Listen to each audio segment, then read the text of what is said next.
do. By the way, if you hear sirens, then I'm going to leave. Yeah, I was trying to explain to somebody the other day. I said it's like living in Missouri, but like tornadoes are trying to kill you like every day, multiple times Every a day. day. Every day, 3 times a day. That's the difference between Missouri and what's going on with Israel. So Well, anyway, hey guys, technically I have an app for that. you have an app. Yeah, it's not even funny. I'll show it to you, but I can't do it on like live on stream. Right. It's not confidential, but show. I don't think YouTube would like that at all. At all.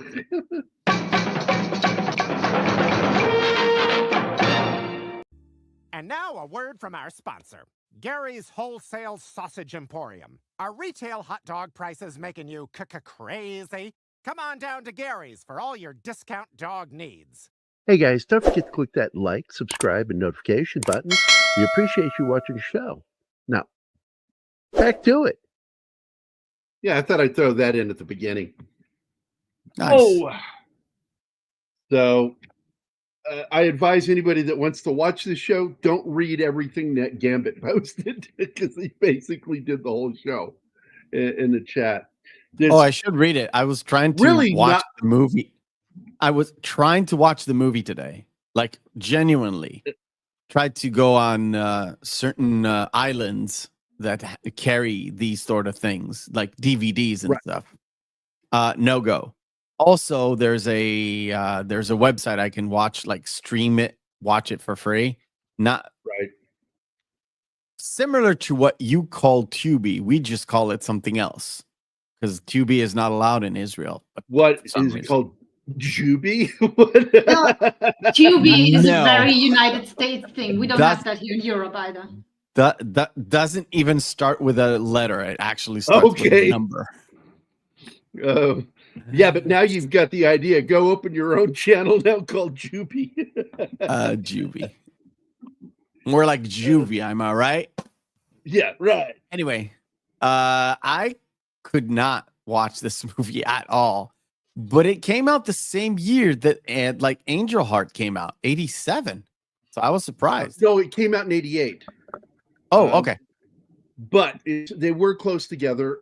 Also, what is that movie called? Homeboy or something like that he did. These are kind of like, he hit a period of time where it was like he was really pushing, because Diner was the movie that introduced him to audiences.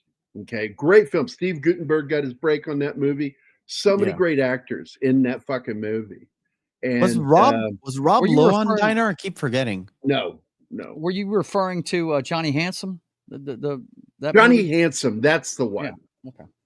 And these were interesting ideas conceptually, and I think that's what he was attracted to, because he was sort of the modern Brando meets James Dean kind of guy, good looking, pouty, whatever you want to call it. And he ended up being kind of an asshole about it, and he got a bad reputation over some of his decisions. But this one was not one of them. This was a much better film, more directly based on the book by Ludlum. And I think Mike Hodges did a fantastic job. And Hodges is a good director, and it's not like new material to him. He's done films like Get Carter, for example. Hodges has done several fucking great films. I mean, it gets maligned, and it shouldn't be. Damien Omontu is actually a solid movie. I like that film. I liked his interpretation of just forgot his name. The Terminal Man, the guy that wrote Westworld and Jurassic Park, Michael Crichton. He wrote The Terminal Man, and Hodges made the film. He's not done like a whole slew of movies, but like the top of the line for him is Get Carter, Terminal Man, Damien Omontu, which I liked, Flash Gordon, classic. Let's see. Let me remember. He did this one film that I really don't think was very good, but I don't blame him. I don't think the concept was good. It's Black Rainbow with Rosanna Arquette. I did not like that one, but he did I'll Sleep When I'm Dead. That was it. That was like really his last, movie that he made. And that's one with Clive Owen. It's a hitman film. Good movie. I liked it. Solid from beginning to end. And then, he did a documentary about psycho killer movies, a documentary about the directors and the movies they made about serial killers. And that movie was called Murder by Numbers. It was the last thing I know that he did was in 2004. And wait, psycho killers? Qu'est-ce que c'est? Yeah. Yeah. Run, run, run, run, run away. Yeah. We know this song. I don't. We're cool kids. That's a good song. Oh, yeah. It's a Talking Heads, man. Great song. Yep. Talking Heads kicked ass, man. But he's done a bunch of other films, but this one remains probably my favorite outside of Get Carter, because I really love the concepts behind this movie. The problem was the executive producer of the film in charge was Sam Goldwyn from MGM. He was still kicking. And he interfered with this movie, and he was afraid that it wasn't going to be palatable to American audiences. So he took his people at MGM and cut the film. And on top of that, they hired a new composer for the film, who's a guy I like, Bill Conti, to come in and try to add a different feel to the film. And it still works. I disagree with Mike Hodges and Mickey Rourke. Both of them tried to legally have their names removed from the film when it got released in the U.S.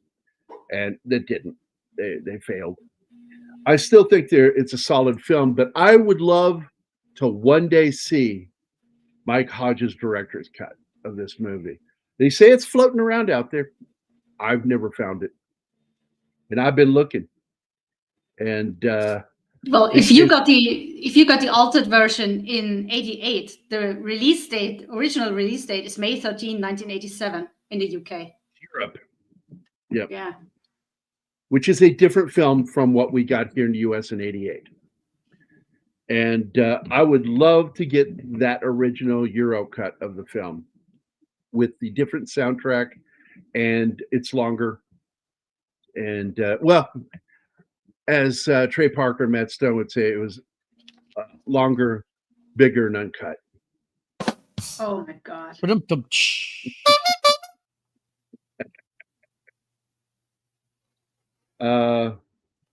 So it's a very good film, despite what was done to it.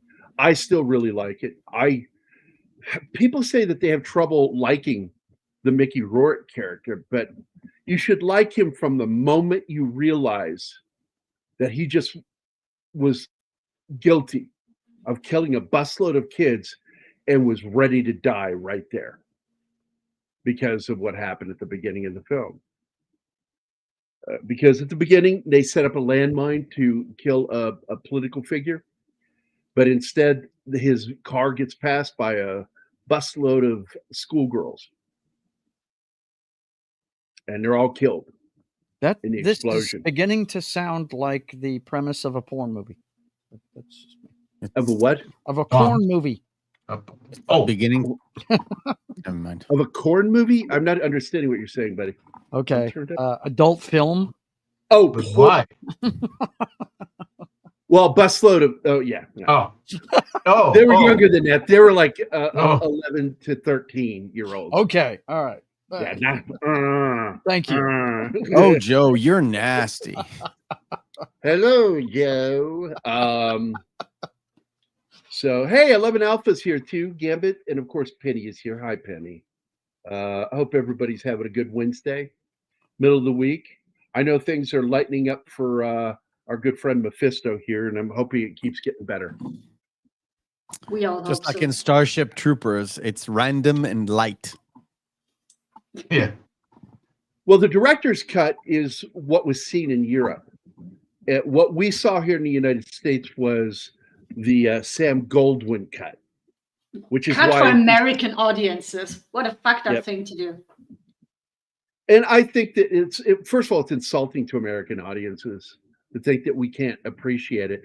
I mean, has he never heard of art houses? Yeah. Art houses aren't just for like nudie films. It's insulting to the original movie and its makers too. Yeah. Because, you get, and people don't understand this, when Mickey Rourke agreed to play this part, signed a contract, got paid, showed up, that's the picture he was sold he was making. And that's not the film that got released in the United States. No. They focused on the action. Well, they focused on things that would be interesting to what they thought Americans would like.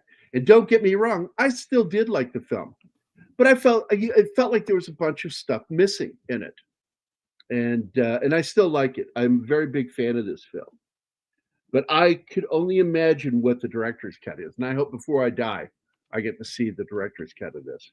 Sadly, we lost Mike Hodges in 22, so if anybody's involved with it, I hope it's people that care about him. So, hey, Snorty is here. Hello, Snorty. Hey, Snorty. Hey, secret dance move. What's your secret dance move? It's a secret.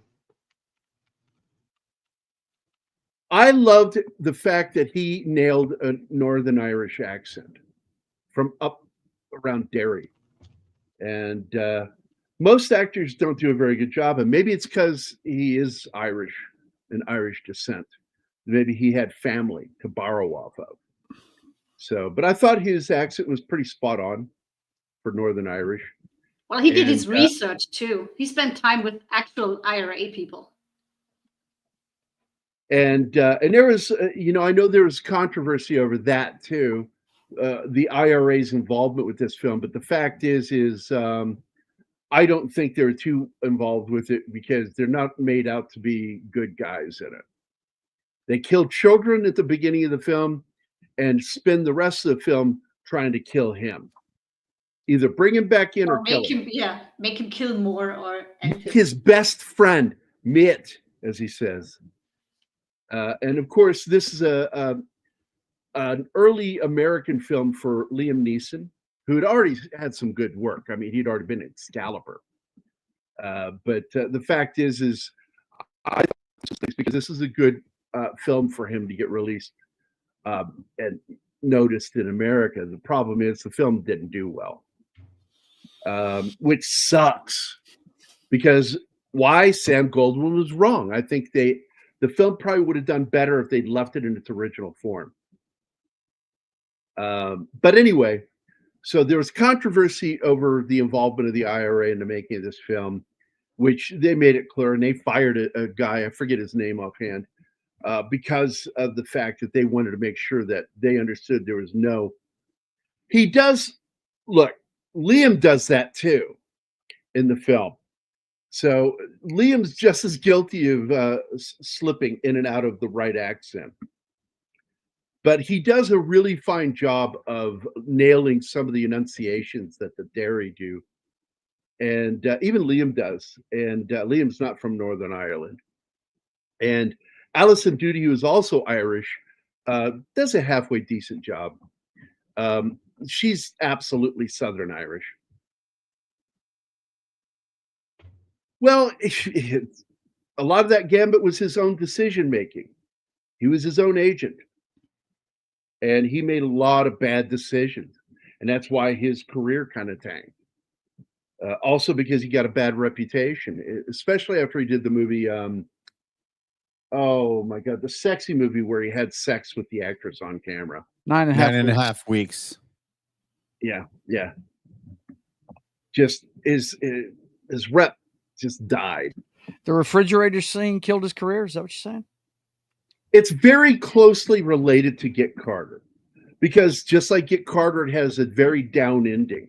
That's why I kind of see it as we all hope that our favorite directors get to do their trilogy, but it was two films that I feel are very closely related. Is Get Carter, and I'm talking about the original, not the one with Sly Stallone.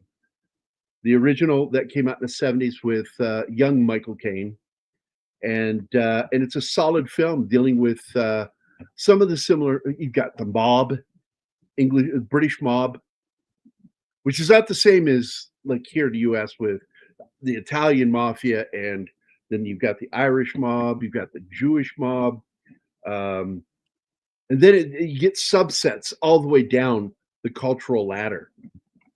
And but this film dealt with the mixture of the issues with the I.R.A, and then you've got this English gangster of Irish descent.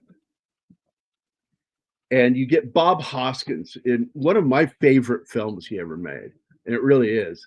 I love him as the priest in this film.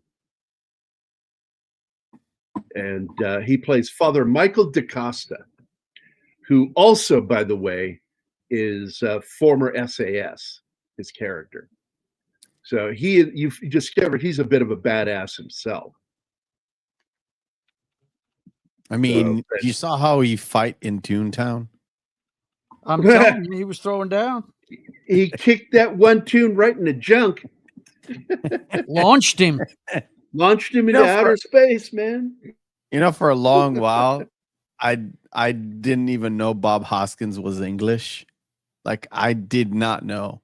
Because of that, he does. Yeah. I saw, Roger Rabbit. I was a kid, I was 9 when Roger Rabbit came out. And then the next movie I've seen him in was actually Mermaids, which technically I was too young to watch, but it's not like a racy film. It was, goddamn kind of a family comedy. Scare video was catchy. Comedy. I thought my favorite one with him is Cotton Club. That's a good film too in that one, but I've never seen Mermaids. I know a lot about the film. I've also never seen the movie Mask with Cher. And I've seen both. Mask is so. Mermaids is not bad. Cher. I don't like Cher. Have you seen Moonstruck? I have never seen Moonstruck. I know all about it. I've seen scenes with Nick Cage for people who show. Yeah. This is what you missed, and I'm like, looks like a good film. It's got Cher in it. So you haven't seen Witches of Eastwick? I did see Witches of Eastwick, and only because I really like Michelle Pfeiffer, and that overran my hatred of Cher. But she's like Bette Midler to me. Come on. I hate Bette Midler, and I have since the 80s. Just don't fucking like her, and I don't like. What happened with separation of art and artist? It just doesn't work sometimes. Can't do it with Cher. I just can't. I can't stand her. I can't stand her songs except for the stuff she did with Sonny.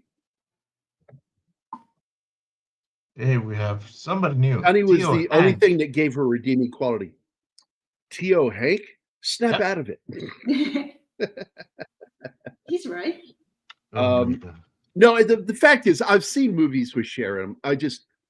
If she's too prominent in film, I don't want to watch it. It's something turns me off about that. So with Mask, I was turned off because she was like the mother character, really main character. And I disliked that she was a main character in Moonstruck. And Mermaids, again, she's the main character, the mom. And I don't know what it is. Also, when I saw the trailer, she reminded me of my own mother, and not in a good way. Mermaids is not my kind of a movie, but it's not a bad movie per se. It doesn't look bad. It's a it looks like a fun film. It's a solid 7, maybe even an 8 chick flick. I mean, Anima would probably enjoy it. From the taste, from your taste buds, we'll call it. She's not too big on flick chick. No, I'm not. On flick chick. Oh, okay. Then no. Chick flicks. Oh my god. I cannot speak today. It's a solid 7, maybe even a 7.5. Good chick flick. Did you, Martin? Did you say flick chicks? Did. Let me be, man. Let me be. You know what? Someone could report you for that. You know what, you Girls asshole? just It's maybe wanna too have hot for fun. English, okay? Oh, girls just wanna have. Oh, I'm sorry. Oh, I hated that fucking song. I hate it. If I could turn I'm back melting time, here and wouldn't having it? a hard time concentrating. And I know it's even hotter where he is. Isn't that the God, song? that's so bad. If I could turn back time. What a Isn't that the stinker of a song? song. From Mermaids? No. Yeah, I hate that song. No, It's the one wonderful with the song. video in that Alpha just brought up, where she's on the battleship. Isn't that the song? I don't know. Yeah, if I could turn back time, yes, absolutely. Yeah. Okay. Thank you. That's Bob it. Hoskins' acting career began in Sorry, I was 68 looking at the down, buddy. Victoria Theater Sorry. in Stoke-on-Trent in a production of Romeo and Juliet, in which he played a servant named Peter. All right. Long before he landed his first American debut, Who Framed Roger, he was generally a stage actor, and in 1980 became internationally known for John Kinsey's The Long Good Friday, which is thematically a very similar film. And I like that movie, and it's on my list. That film and another one he did, Genesis did the love song for it. What was that called? Michael Caine's in it. Michael Caine's Caine in plays, everything. he plays the gangster that Bob Hoskins works for. And for some reason, the names escape me, but I love that fucking movie. And Caine delivered a hell of a role as a villain in that movie. Mona Lisa, thank you. Yeah, but he's over on IMDb right now, so you know.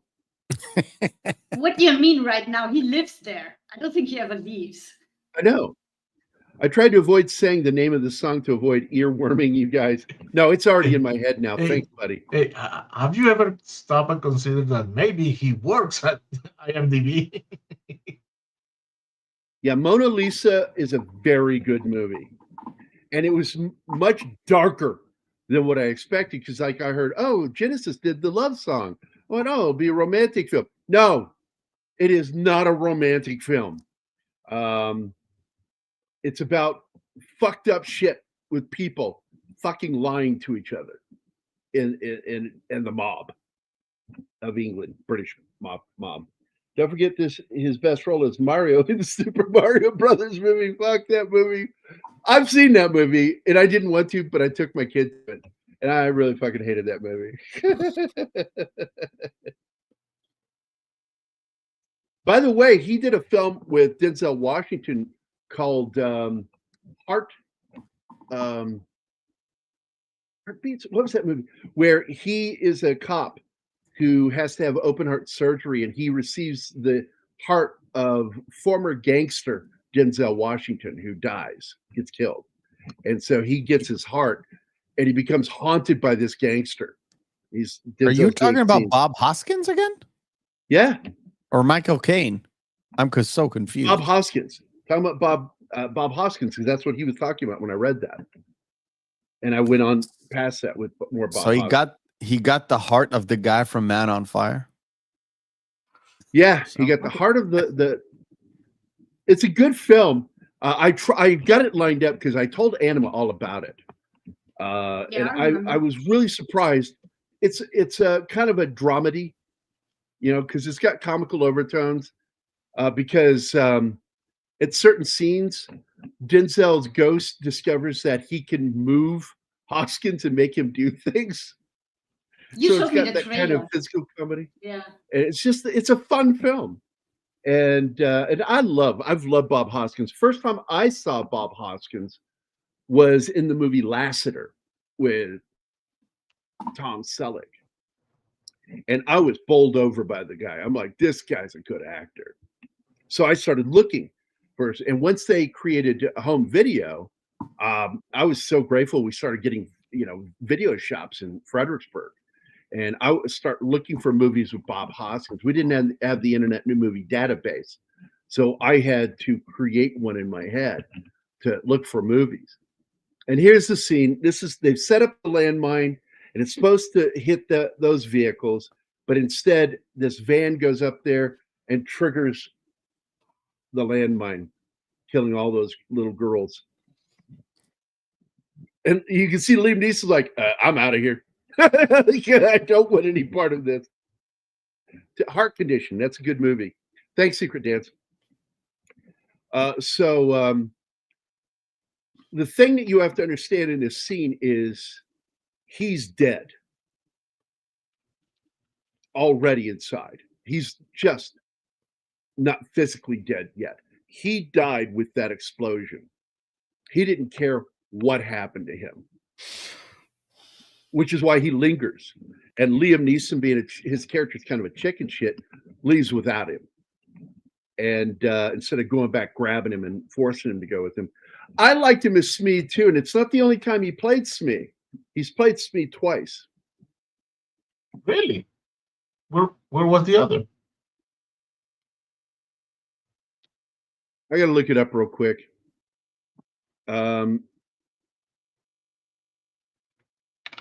Because he's in another Peter Pan film, and I'm trying to see which one it was. It seems like it was later. Which, oh, the one with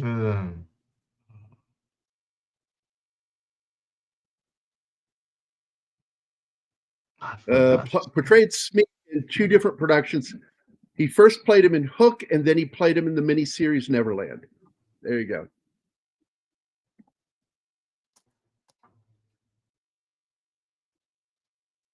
Oh wait, what was that? Put that last one up. Felicia's Journey. Watch Felicia's Journey. Oh my god, I don't know if I've seen that one. I haven't seen it. Yeah, that was a huge screw up. That movie. I thought it was really good, but it tanked. It really. It didn't do well, but I thought it was a great flick. Well, it had a lot of overspending. Man. You know, a lot of overspending by Francis Coppola, including that ridiculous animated scene at the beginning of the film shot by his son. Just cost way too fucking much money. Coppola got in trouble for that a couple of times. He finally went back to his indie roots, and that's what we got to see when he made Dracula. That was going back to his indie roots. All the effects were pretty much done in camera.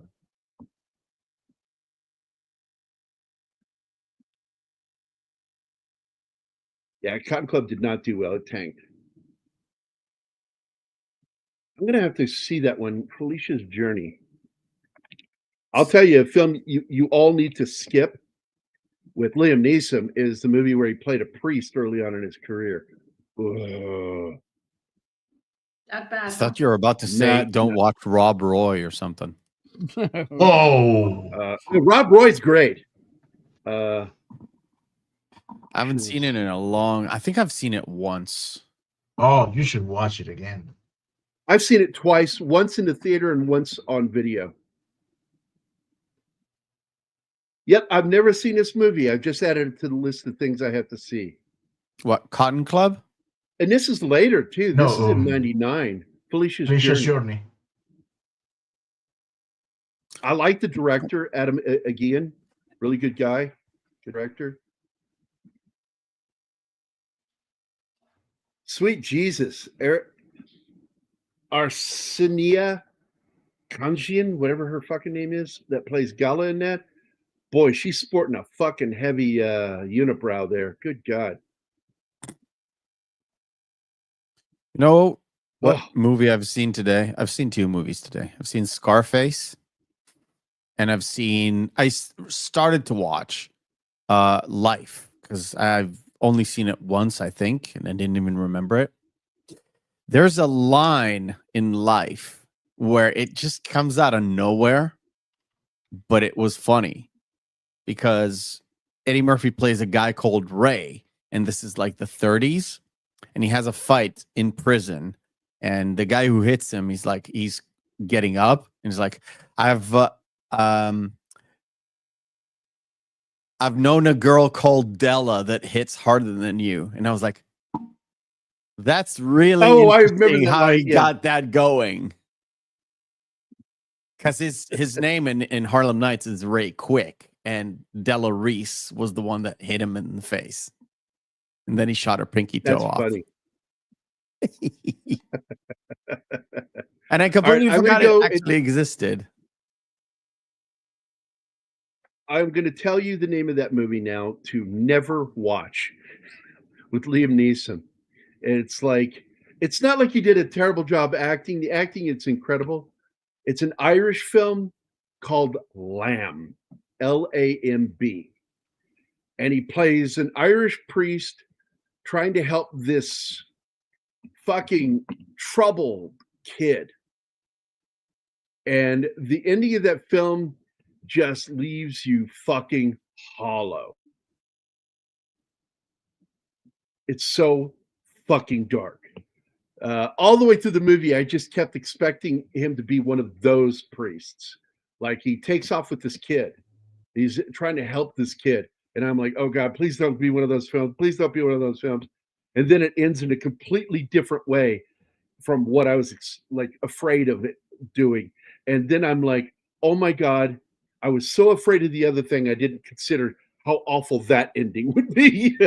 Like, oh my God, it's so fucking dark. He murders the kid at the end to save him from his life. A priest drowns him in the ocean. God, the way he does it is, the kid is epileptic, and he's given him medication to help control his epilepsy until the end. And then the end, he gives him a placebo and tells him to go ahead and go out swimming. So he goes out in the ocean and tries to swim and has a seizure and drowns. And then he pulls him out and he sits with him. And I think he's considers self-deleting and can't do it. And I walked away from that film going, why can't you hit a button in your brain to forget a movie? I would love to forget that fucking movie. So this is a scene where he's in a safe house. He's hiding out in a safe house, and his own people turn on him and report the house. But he gets away because he's smarter than your average bear. He's Yogi Bear in this movie. Hey, boo boo. Jellystone Park. We have a Jellystone Park here in Louisiana. I'm not kidding. By the way, My problem with when I was a kid, I thought that was a real park. Yeah, I did too as a kid. I conflated it with Yellowstone as a kid. Yeah, same. But Allison Doody, my problem with Allison Doody is not her performance in this film. She's too fucking pretty for this part. And because it's distracting. But maybe that's a good thing for someone in the I.R.A. to be really pretty. It is. Remember, that's in another film, Pretty Redhead. Remember that movie, Anima? Oh, yeah. Patriot Games, baby. Patriot Games. Yeah, baby. No, I don't. No. That girl was hot. Leave Cousin Yogi out of this. All right. Yeah. Now, there's the best actor in this fucking movie right there. Alan Bates, who's just, God, man, that guy's been around since the 60s making movies. I started watching him as a kid because I watched a lot of movies that were shown on PBS, and they showed a lot of Euro films. And I saw this one film, man, that he was in. God, it was so good. It's called Whistle Down the Wind. And if you've never seen this movie, find a copy of it. He's a murderer, and he plays a murderer that he's on the lam from the police. And the children of this village mistake him for the return of Jesus. They think he's Jesus. And they begin taking care of him. And I'm telling you, man, that movie hit me hard as a kid. I think I was like 8 or 9 when I saw that movie. And I've seen it multiple times. And that movie gets better every single time I watch it. One of those 60s movies that was shot in black and white. He's in another movie that was really fucking weird called A Kind of Loving, that came out in 62, and he did Running, not to be mistaken with the other film, The Running Man. He did one back in 63. He's in so many good fucking movies. He's in Zorba the Greek with Anthony Quinn, man, 64. This guy had a great fucking career. Then another film that I fucking love, and it's people know the song Georgie Girl, but they don't know there's actually a little darker of a film than the song lets on. He did another one that with Oliver Reed that sticks in my head as one of the single most homoerotic fight scenes I've ever seen between him and Oliver Reed. Naked fighting, wrestling. And the movie's called Women in Love. It's a very good film, very odd, but very fucking good. The go-between, oh my God, there's so many fucking movies with that guy.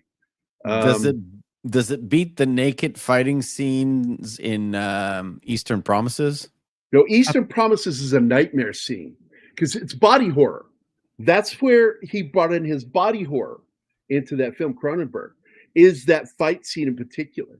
Because they got straight edge razors. They got razors and their dicks are flopping around.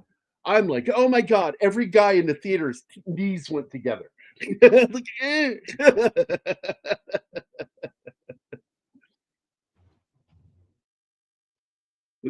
God, this seat is so good right here. He goes up there and he's fucking shoots this guy, gangster, and he doesn't know there's this fucking priest that just finished a funeral there. And so he sees him and he doesn't want to kill this guy. He didn't want to kill the mobster. He's only doing this so he can get out of the country.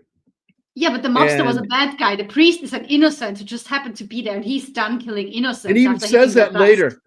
He says he's an innocent. I don't kill innocents.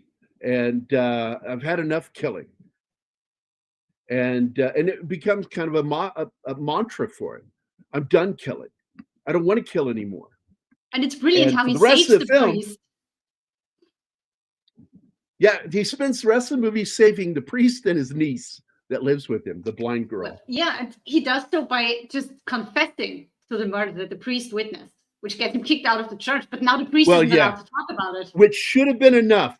But the gangster's like, it's a really good one, but it's not enough for me. And the brother, who's a psycho. Oh my God, the brother is played so fucking well. Just oozing with fucking grossness. I just wanted to shoot him myself.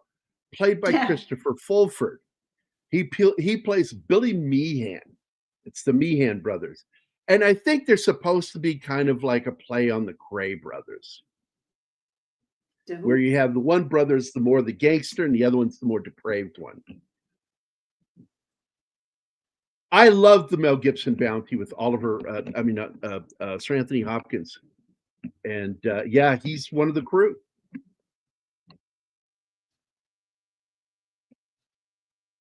Yeah, Ken Russell was an odd one because his stuff was kind of body horror / porn.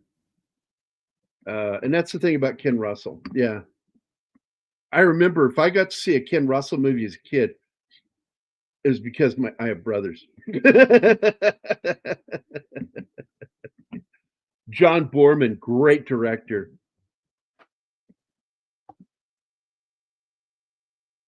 Paul, too. He was gigantic. This movie and Francesco 89 are two of the least known Rourke movies. Francesco is about St. Francis of Assisi. Yeah. You can see a lot of films. This film was free on YouTube for a while, and then it got ganked.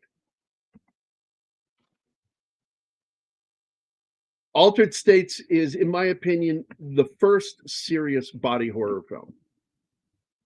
Because it's just straight up body horror. And it's pure science fiction. I love that movie.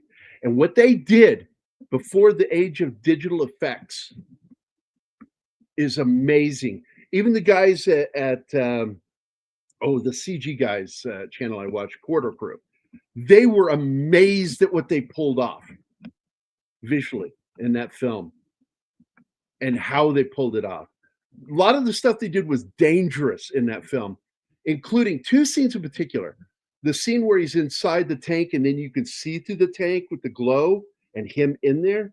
That was really pulled off by making a tank out of semi-transparent material and putting on lights that were so bright they could only be on for a few seconds, and then they had to be turned off because they'd start setting everything on fire. They did the same thing with the scene where you see the basement and the gigantic whirlpool that's lit from underneath, and she's walking through the water. Like, and that was because they had a plexiglass floor with a hole, and the lights were a ring around it, and they could only have it on for a few seconds, or the plexiglass would begin to become lava and melt. And crazy fucking movie, man. The effects done. Oh my God, but it's so gorgeous to watch. And that scene at the end where he's been allowing this to happen. He's been taking drugs and everything to get to this altered state. And finally he gets there, but now he infects the woman he's in love with. And she's now becoming lava girl. Her skin's cracked. How they pulled that off at that time blows my fucking mind. And they did. And it's doing amazing optical effects in this movie. And so many of them are done through film tricks that once you see how it's done, you go, oh, that was much simpler than I thought. Yeah, but getting there was the hard part, having to figure it out. And they did that. Not to mention, it was Smith that did the makeup effects for that. He's, of course, best known for The Exorcist makeup effects. He did, Dick Smith was the shit.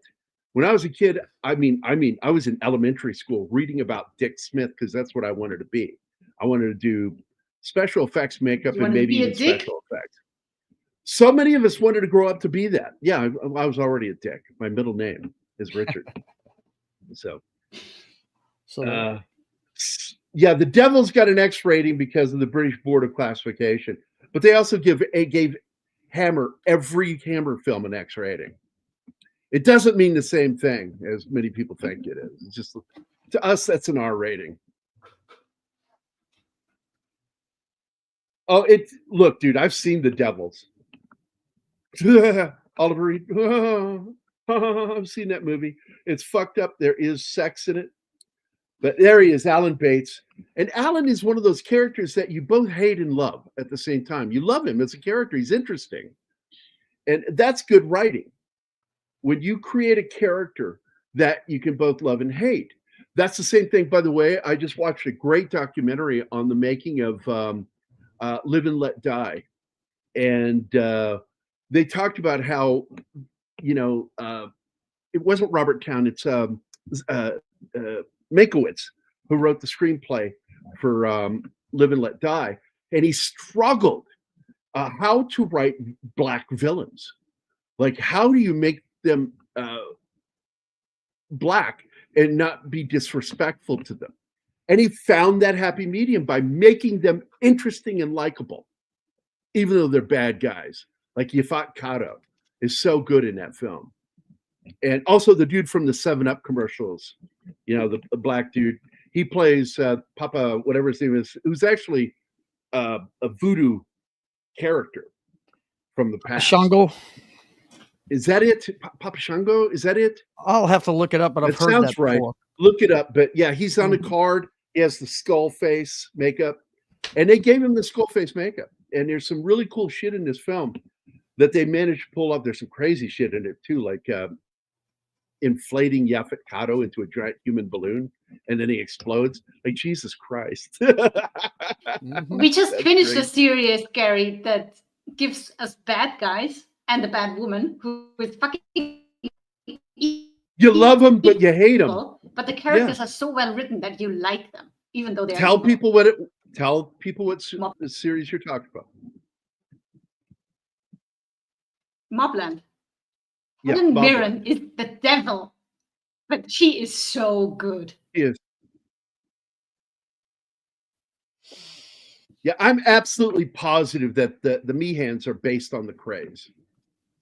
And oh my God, there was a movie that came out in the late 80s, early 90s about the Krays. It was just called The Krays. And that movie's insane. It is bloody, violent. I prefer the one with, what's his name, Tom Hardy. But I do like that old movie.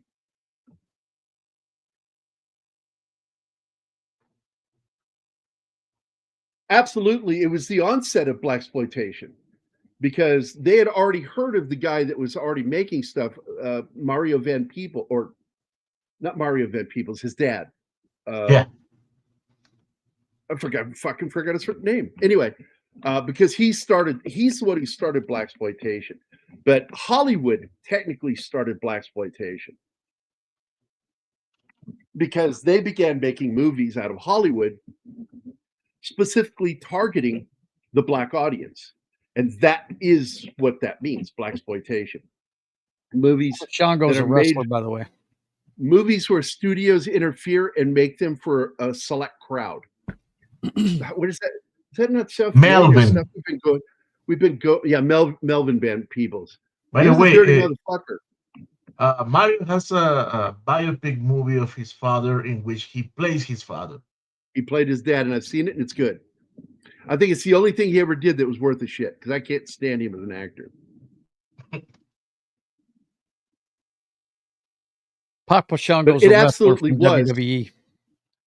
And he wears that death face mask, the same thing the guy wears in the skull mask and everything, the makeup. That's what got me confused. And he has the same name in the movie. He has that name. So he's based on a real person. And ironically, the character that Yaphet Kotto plays in the film, his name comes from the guy who owned the alligator farm they used in the movie. Really? And he did a stunt in the movie for Roger Moore where he ran across the tops of the alligators. And they did the shot twice, and the second time he got nailed by one of the gators, but it didn't get him. It tried to, and then it got his pant leg because it can't tell the difference between pant leg and the leg. Mm-hmm. And so it tried to grab the pant leg, and he tore away from it. I've seen the footage. It's really, But he's in the film. The real guy whose name was used for Yaphet Kotto's villain, but he plays two villains in the film. They're one person, but he wears makeup to hide the fact that he's like Mr. Big, whatever he named the character, Fatty or fuck or whatever his name was. What movie is this? Good film. Live and Let Die. Bang. Yeah, I just found him. His name's the guy in the movie is named Joffrey Holder. That's the actor's name, and the character's name is Baron Zamedi. That's the character's name. Baron starts with an Zamedi. Zamedi. And that's the character when you look it up. Yeah, that's the character from the past. Mm-hmm. I just saw something about a movie I love and hate at the same time. A little film called Heartbreak Ridge, which we've done on Military Monday. Mm-hmm. And Mario is in the movie. He plays the Ayatollah of Rock and Rolla. I fucking hated Mario in that movie. In real life, that guy would have had his fucking ass beat so badly by the other members of his fucking platoon. Where's your bunk? Yeah. Rips the fucking earring out of his ear. Yes. Breaks his fucking radio. I fucking love that movie.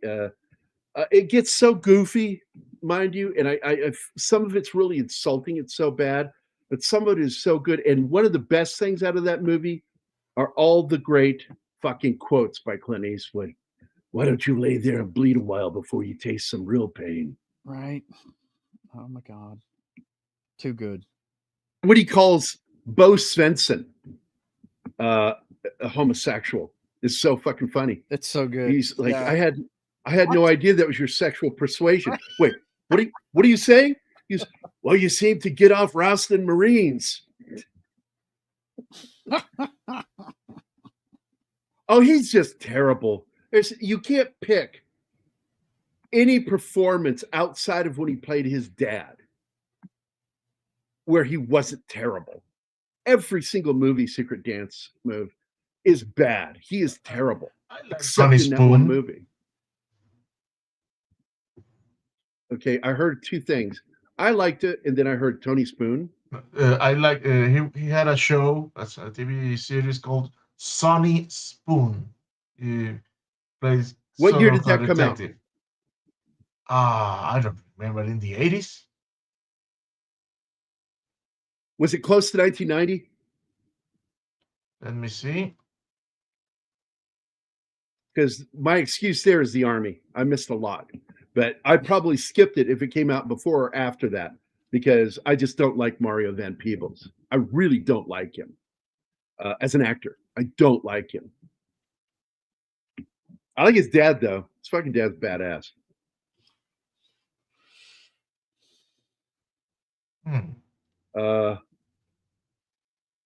Well, it is. Look, Gambit, I'm in that crowd. That is the single greatest James Bond song. Okay, Live Sonny and Let Spoon. Die. What Paul McCartney pulled up. Live and Let Die.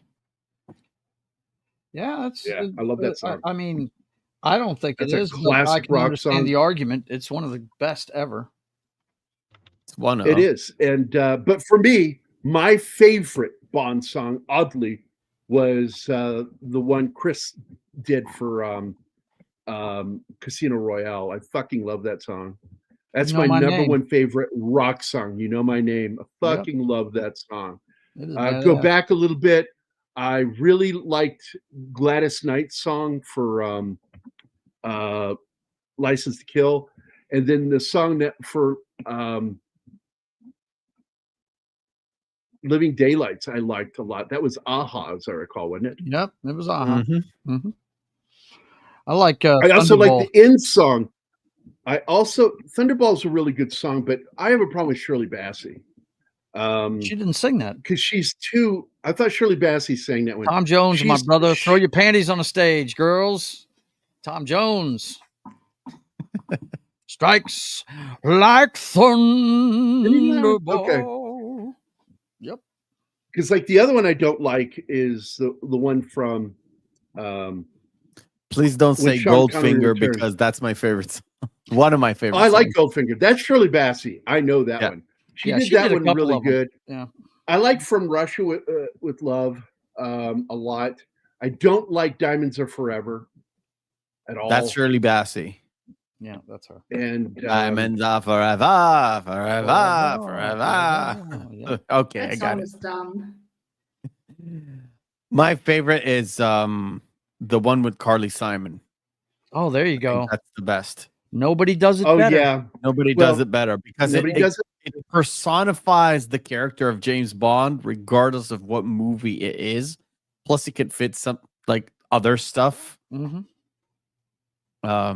Yeah, I can't remember for which one it was. It was one of the Barbara Bach movies.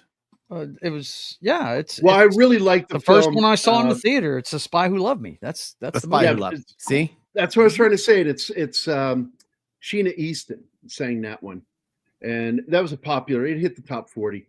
What for your eyes only? Yeah, For Your Eyes Only. Mm-hmm. I like this scene because this scene gives us the ending. It leads to the ending. This is where he shows. I just forgot his name. The character's name, Martin. What he does. I did nothing.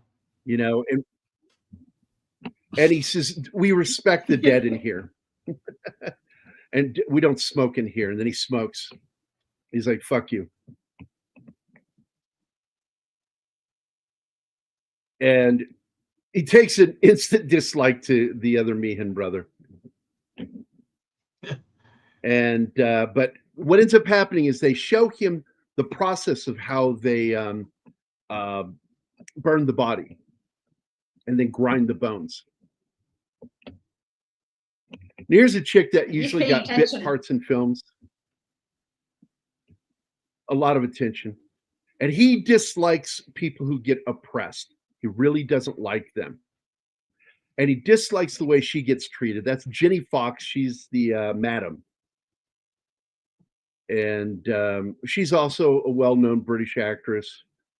God, she was in so many fucking movies. And TV shows too. She was on the show Death in Paradise. God, gosh, I'm trying to remember. She's been in classic Doctor Who. I'm trying to find something real quick that just really nails it because it was something in the 70s, and when she was young. No, that wasn't her. Oh well. Let me look at these first films. She was in King Ralph, 1991, with John. What's his name? Goodman. Gambit is asking, have we covered For Your Eyes Only? And I don't think we have. Not yet. No, we've only covered a couple of Bond films, the ones with Timothy Dalton. Yeah. And I was going to surprise somebody with some other films because I'm not going to let them know that we're doing those films until it's almost time to do them. So it's a surprise. I know what I think I know. I also like that they have to go off to find him, and he goes, "We're going to pretend to be husband and wife. Does that include, marital duties?" And she's like, "No." And he goes, "Oh well, it's worth asking." Friends with benefits. Right. Yep.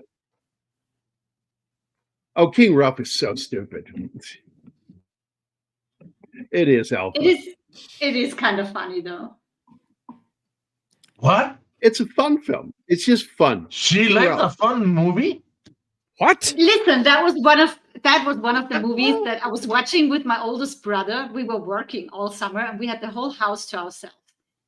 And that includes the wine depot in the basement. So yeah, we would get drunk on Saturday nights and watch whatever was on TV. And that was one of those. And it was just so it's not that you like the movie, but the circumstances around the movie.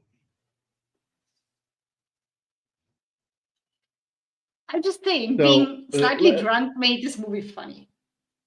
That and being a teenager. The proper way to watch Big Lebowski is with LSD.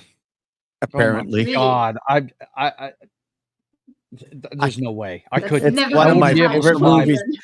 I wouldn't be able to survive that flick on acid. There's no way. It is literally in my top 3 movies of all time. And I never took LSD in my life, let alone watch it. But that's probably what it feels like. I was slipped it once as a joke, and it wasn't funny, and I did not like it.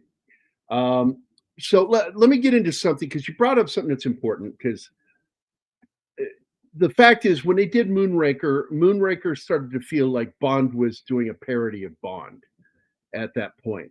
And it seemed to be sort of a downhill slide for them. But up to a certain point, there became a problem with Eon Productions, which Eon was part of another company called, was it Backjack or whatever they called it, which was Albert Cubby Broccoli and Harry Saltzman's company, and it was Danjack. That was it. It was a combination of their wives, the first initials of their wife's name, and Eon Productions became a subsidiary of Danjack Productions.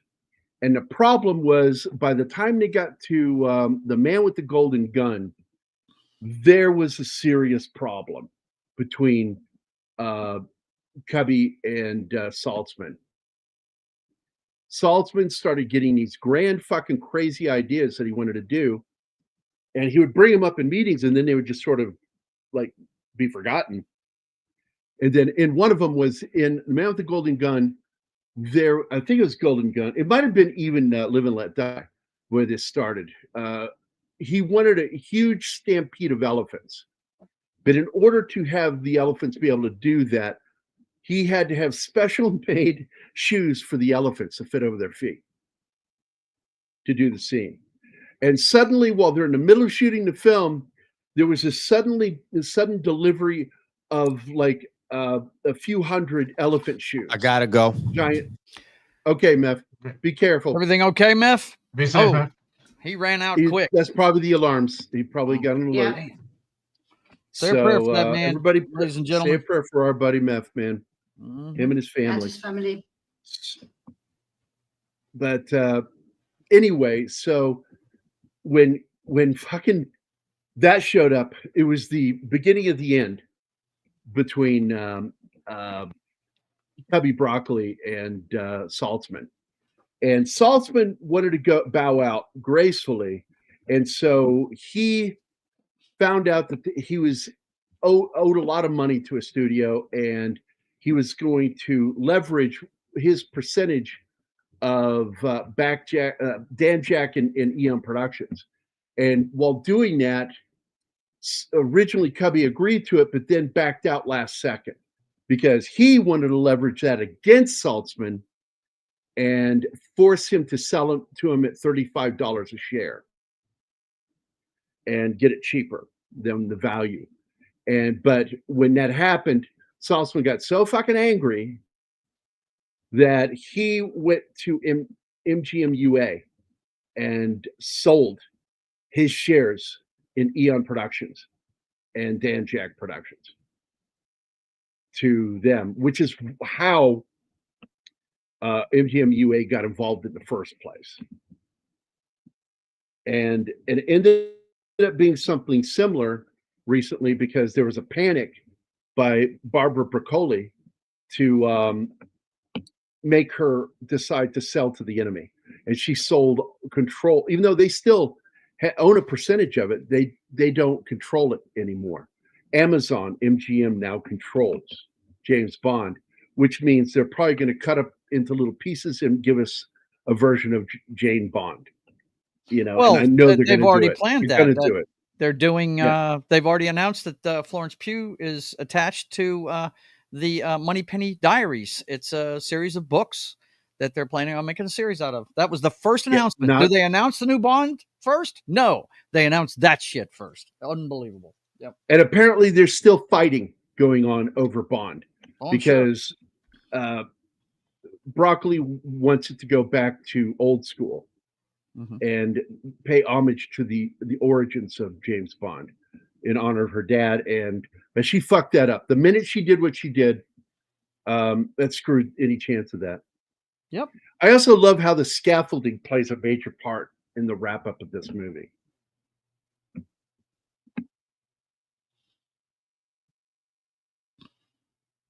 That's a grande finale. When shit goes down.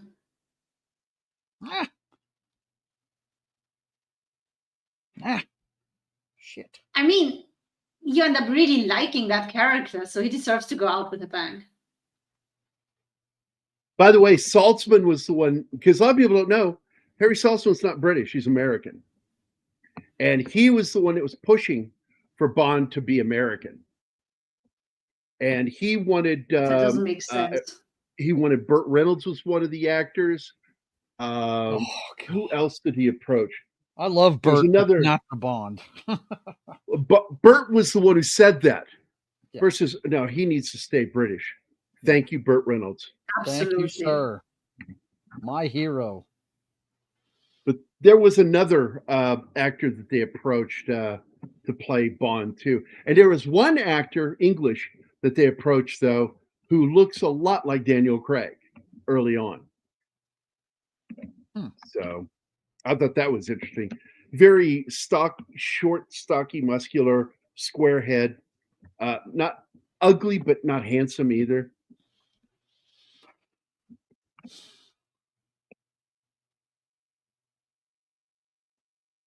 Oh, absolutely. I believe he's rolling his grave with Daniel Craig. Absolutely. I'm pretty sure he is. That's not the Bond that you wrote. No. This is up here. He's always trying to give lessons, this guy. And he's trying to give a lesson to a priest.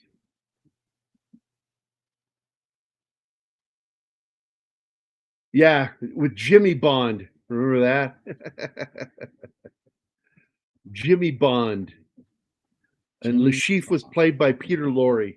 The only good casting decision made in that made for TV movie. Oh, we lost Martin. Uh-oh. He'll be back. He always comes back quickly. That was it. Thank you. James Brolin was the other big name American actor that he looked at. And Brolin only had like a decade of where he was a name. It was in the 70s. By 1980, he was already dwindling. And I don't know when he got into a relationship with Barbara Streisand. But there you go.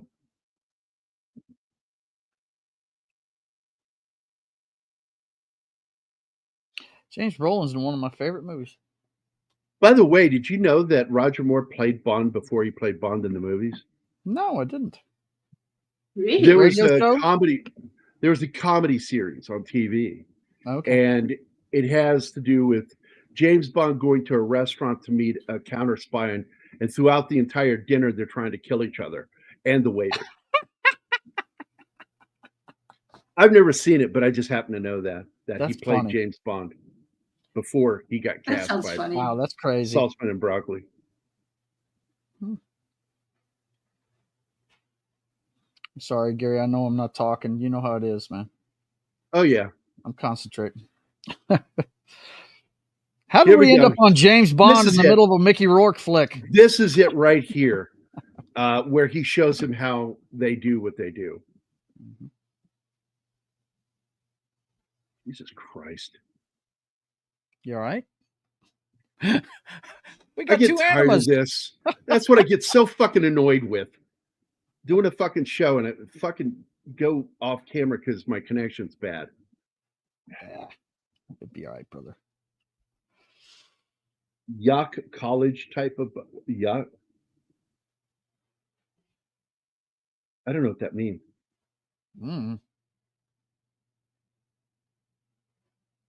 It's not the first time, Snort. Don't forget, I did play crossdresser on stage.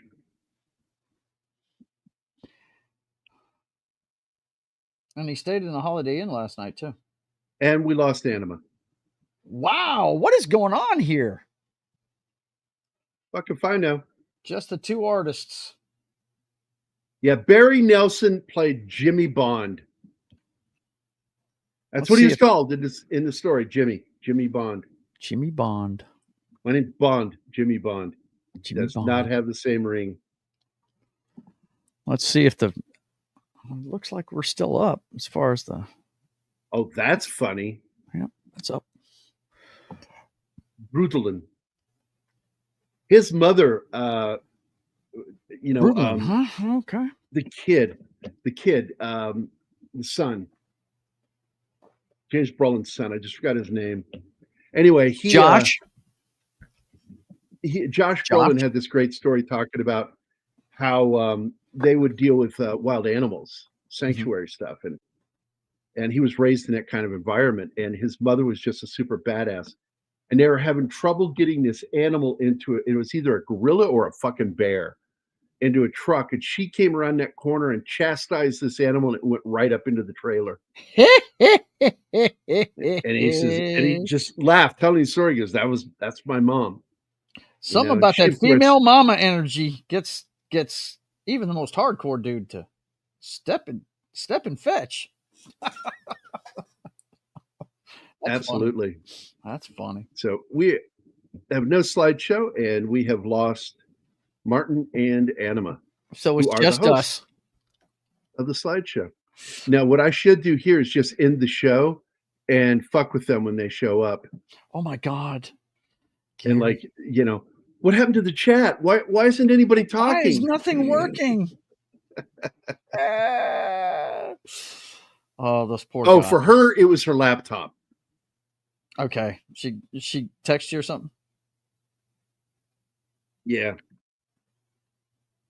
No telling with Martin. It's probably a power outage where he's at. Fucking brownouts down there. Yep. Well, we know we're. I always laughed. We probably know why Mephisto had to. They're called brownouts because of the fact that the city just took a shit. Yeah. How do you like the old school sound effect, bro? The old school sound effect. Which sound effect? What's that? What I'm drawing, man. Kaboom. Oh, yeah. And by the way, that sound effect has a name. Does it? It is called onomatopoeia. Really? I'm not going to be peeing, but that's cool. No, it doesn't become racist until you say blackout.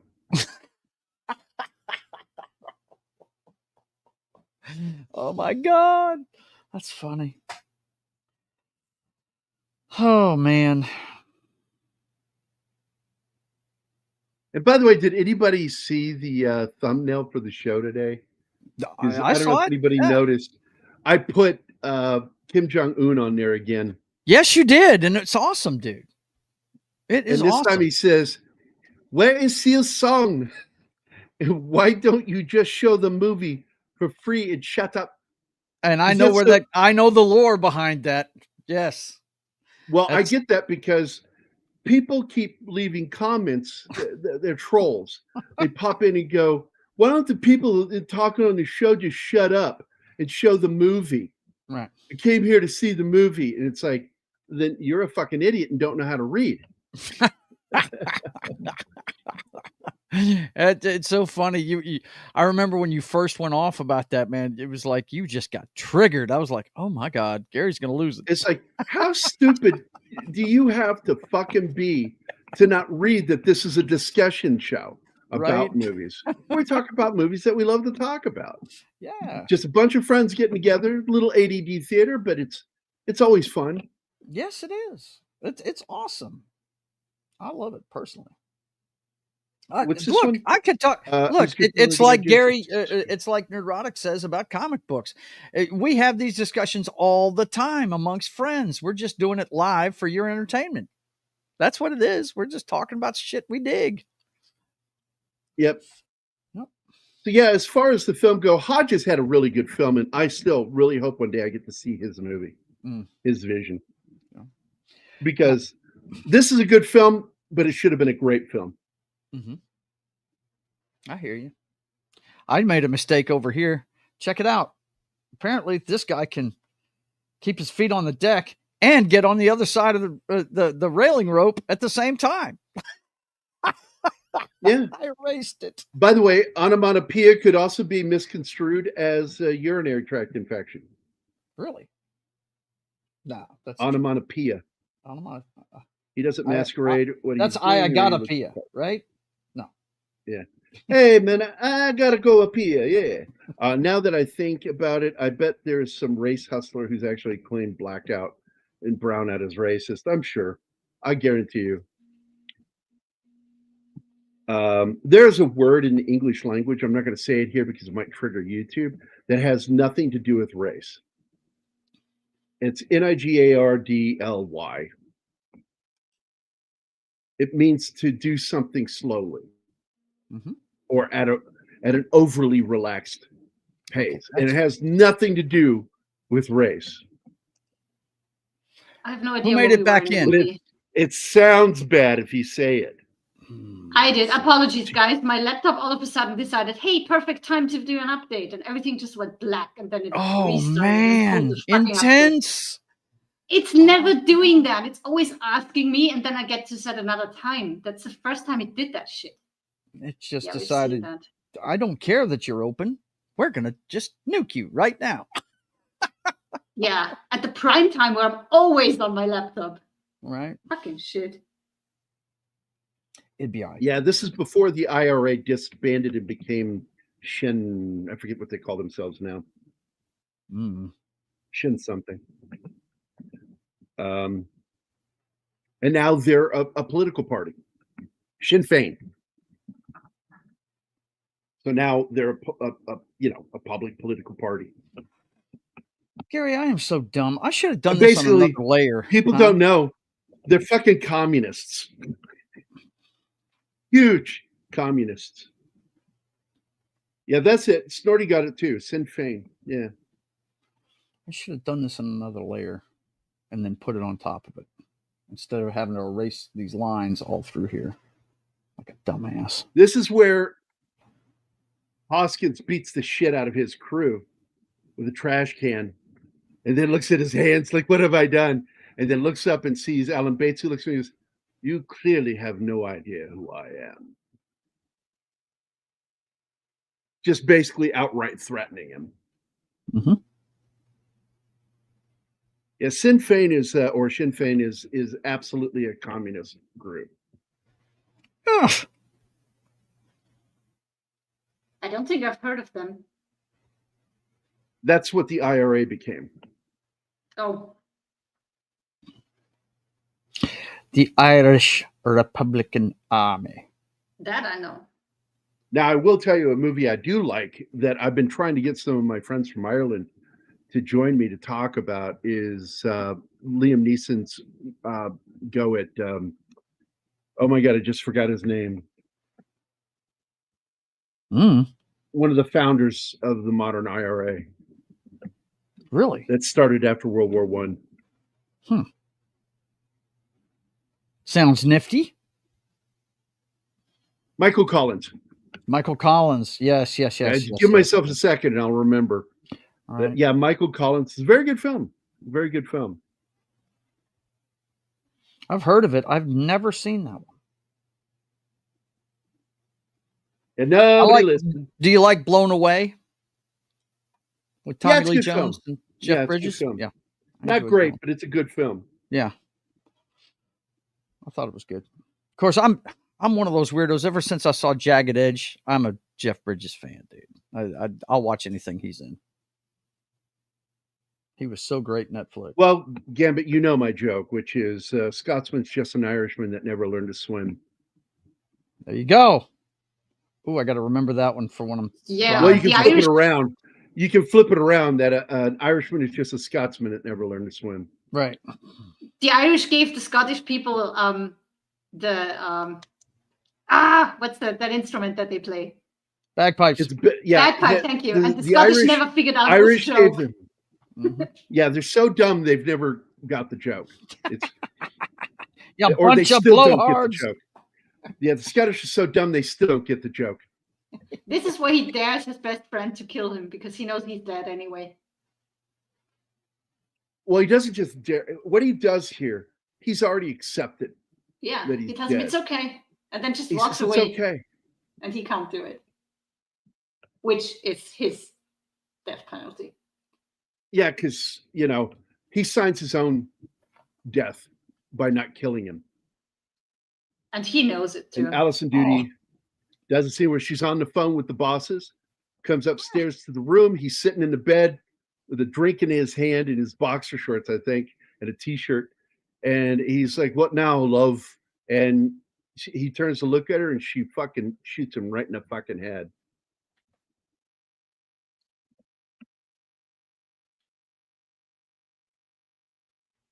Yeah, the way I heard it snort is the Scottish are so dumb they still don't get the joke. That's the version I know too.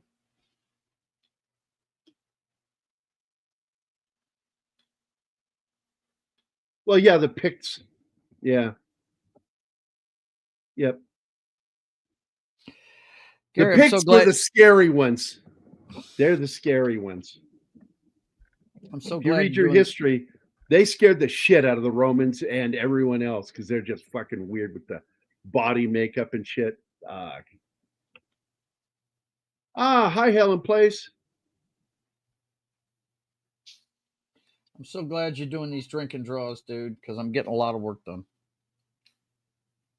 Yeah, I did a lot of work. I worked till like 4 a.m. last night drawing. Yeah. Yeah, man. I mean, this is my first go at it, so I quit giving myself deadlines. No, that's stupid. That would just put you under pressure. Right. Works for some you need people, but for most you need to be a little under work. pressure. You do need the pressure. But the fact is people who try to hold creatives to their deadlines, especially when they're doing something massive, it's ridiculous and they should be ashamed of themselves for doing it. Mm. You try to create something from nothing and see how long it takes you. Right. Especially while also trying to stay afloat. Mm-hmm. Working a 40-hour-a-week job and all that good stuff. Yeah. There's no empathy. Mm-mm. And just it's ridiculous. Let's see. Yeah, I told myself. How do you expect somebody who is not creative at all to understand that? No, I don't expect him to. It's why when it just happens, I go, what am I going to do? Mm-hmm. What do? Do your best. That's all you can do. Yep. There's my desktop. You can now see mine. Check it out. So many folders. Oh yeah. And these are all chapters. Chapter 0, which is like the opening scene, which is sort of like James Bond. I always follow that we start with a different story. Mm-hmm. And then it goes all the way up to chapter 10. That's a lot of fucking pages. Yeah, it is, dude. It's coming together, though, man. It's coming together. Oh, man. So I finished. Let me get to this page. Where's it at? Yeah, I finished this page. These 2 pages. I finished these 2 pages this week.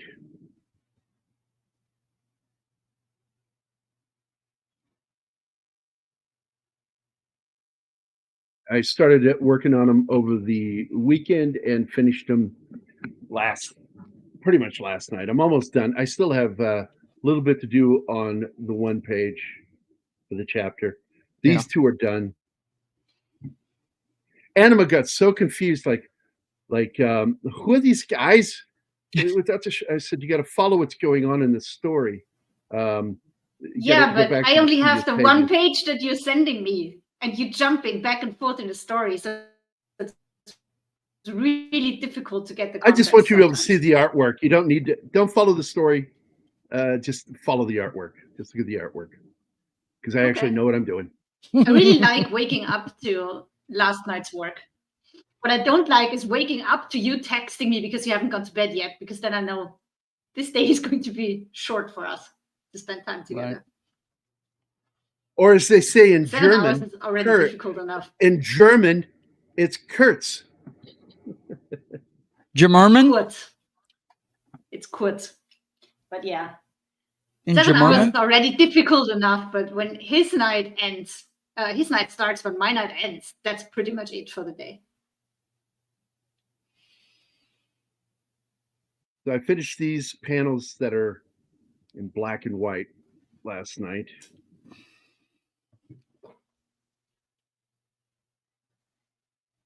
I noticed that Kurt, from some angles, really reminds me of Humphrey Bogart, because he's got that same thick upper lip with the flat lip. We have Keith in the chat. The movie geek. Hey, Keith. Thanks for helping on the show today. He says expect non-creatives to be creative, explains Disney, CBS, and Amazon.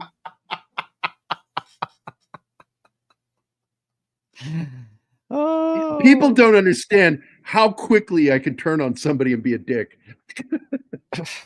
Oh, everybody God. who knows you. I love you, man. That's too good. That is too good, brother.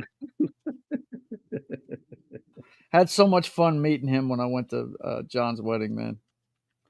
I wish I could have been there. It was good. I wish I could have been there. Hanging out with Keith is great. Yeah, you needed to be a dad on that weekend. Yup. Sometimes life has bad timing. Life happens, man. Life happens. Speaking of that, I don't think we are getting Martin back, because we texted and he told me he's lost power twice. Yeah, there you go. What'd I say? I told you it was power issue down there. Yep. That's always what happens to him. Yeah. Poor fella. That's why we switched to me running the slideshow. Love you, Martine. If you're watching, man. We all do. Venkman's girl is here in listen mode. He has a really good time hanging out with me on Monday nights when I play Mass Effect. Oh, he loves that game. So yeah, he's helping me out a lot, because that's one of those games that if you don't know how to play it, sometimes it can get really confusing. But he's really helped me out with it. Let's see. You know, I think I'm going to have to get rid of these rails again and redo it. I just don't think they're tall enough. I'm sitting here looking at the proportions. Everything looks right to me. Okay, Gear, check this out. You can see the difference. I can't see you right now. You're covered. Oh, okay. I'm sorry. Yeah, because that comment is hilarious. That's cool. That's cool. Bagpipes were invented in the Stone Age when a prehistorical man figured out you could inflate a goat, blow into his anus, and make music. I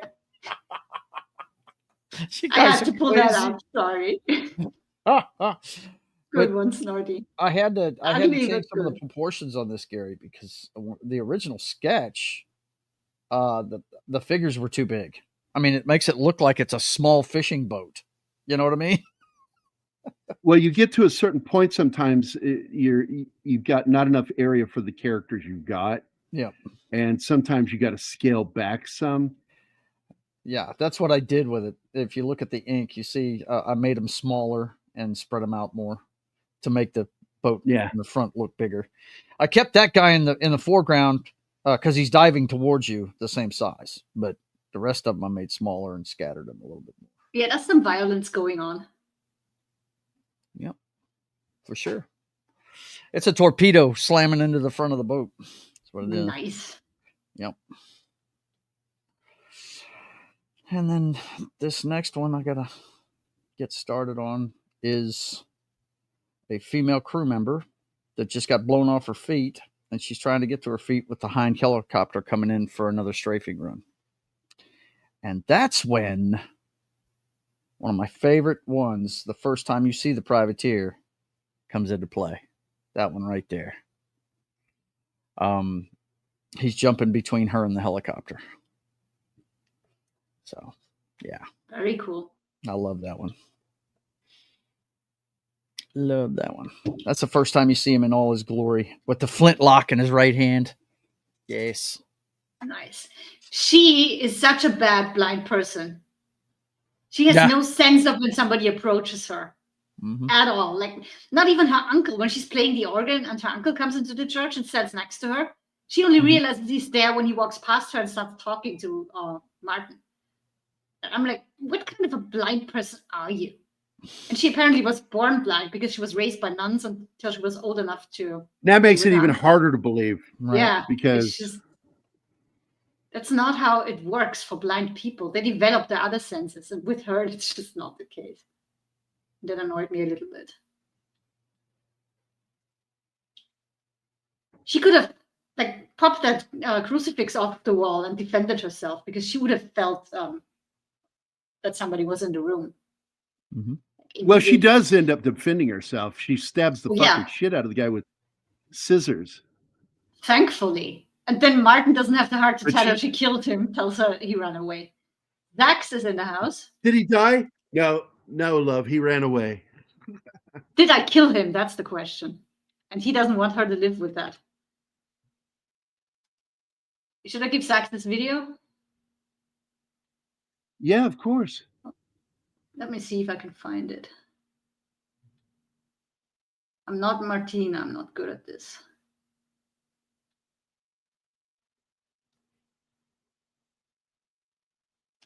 He was running from something, sir. And then he crashed into a DUI checkpoint, committed 10 felonies, and not to mention FUing a room full of cops. You FU me all the time. Fuck you, Kyle! That's my favorite one, so it had to be this one. If I get to choose, it'll be this one.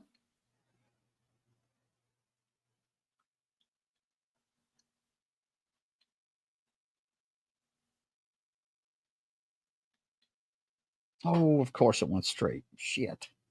I don't like that. Oh, that thing again? Yeah. Just trying to hold a curve. Zax is laughing, so I guess he approves my choice of video. Yes.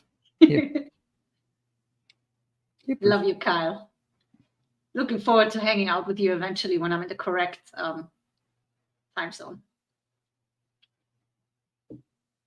Because the dude streams late, like 4 a.m. for me. Yeah. Love his Wednesday show. They get together and have a good time on that thing. I watch the replays sometimes while I have my coffee.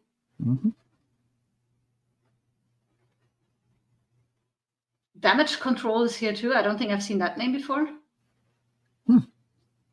So welcome. Okay, I'm running out of space here. We're down a panelist, but we're trying our best. Yep. And two of us are drawing. Yeah. So Anima is entertaining you right now. I am crap at carrying a show, as everybody knows. So. Yeah, but you know what? People love you, so it's okay. Dude, I'm so tired today. I did have an idea to prank you. I was drinking. I did have a plan to prank you, and what? I did have a plan to prank you when you got back. I was going to end the show and act like we were still live and go, "Why isn't anybody chatting? Why did the chat get so quiet?" I just thought it'd be funny, but then I'm like, "Nah, I don't want to do that." Wouldn't work anyway because I always know whether we're live or not. I see that red thing in the top left corner. That red light in the corner, that's your indicator light. And I told you, never prank me. I do not like that. Oh, I'm never going to prank you the pranks that I do other people. But you, I will have my own pranks. No, you won't. Yes, I will. Not if you like sleeping in the bed. I will sleep in the bed and I will still fucking prank you. No, you won't, mister. Because I still sort of kind of prank you now. Oh, did somebody just join us? Yep. Meph is back. Good to see you. Still here. Did you have to duck out with the quickness, man? What's up? Yeah, we got sirens. Yeah. So we have to leave. Mm-hmm. Yeah, I told him, I said, "Oh, it's fucking sirens. I know it's sirens." Yeah, for sure. It's technically not, it wasn't the sirens. It was there's an early warning system. So it's basically a tornado system. Yeah. So you kind of know app that you mentioned? Yeah. I've got I had my phone. My phone is not here, but I don't need it for the next 30 minutes or so.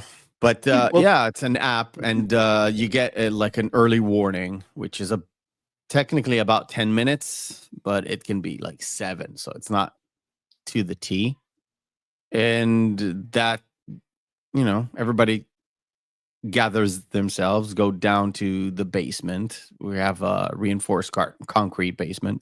Oh, that's great. I was going to ask you how long does it take you to go there, but I was hoping that you live in a building that has a shelter. Because it's an early warning system, so you don't actually get sirens. You have time to actually take the elevator down because I'm 6 floors up.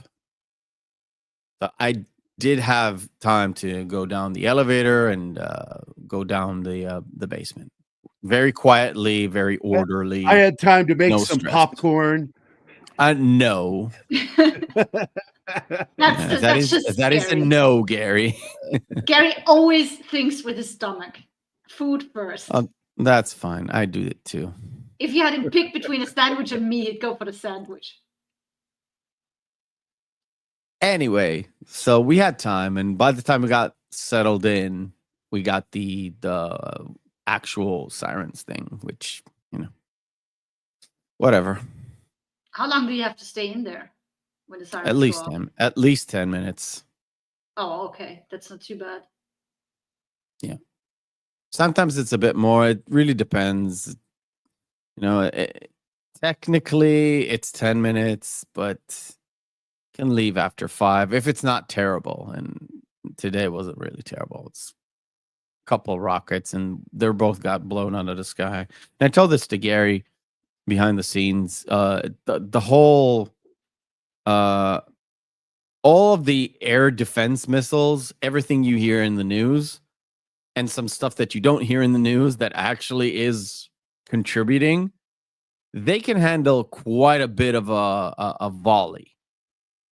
But it's not foolproof. It's never foolproof. So, and the more they send, it's harder to do. So the percentage of success is right around the 95%. But there is that 5% though.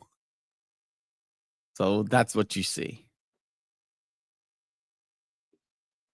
Anyway, enough about bad stuff. How about those I.R.A. fellas? Yeah, how about those I.R.A. fools? We were talking about them when you were gone, talking about how Sinn Féin became basically the modern Irish Communist Party. And that was what the I.R.A. became. Well, the I.R.A. has always been on the extreme left side of the map. You can kind of see it in like so many different stuff. Like in Peaky Blinders, you can kind of see where it's at back in the 30s, right? And it's always been like that. That's why there were like when the whole PLO movement rose up after 67, there were definitely pro PLO. They like Carlos, the assassin Carlos that was eluding everybody in Europe or everywhere technically. They were known to have used them every so often. Well, they showed that in the movie Patriot Games. Yeah, they were training in the Middle East. They were training all over the place, but yeah, some states gave them like free reign. I know they had a full-on camp in Libya at some point for a few years, and Algeria, probably Tunisia, probably Lebanon. You know, they're all over the place. But yeah.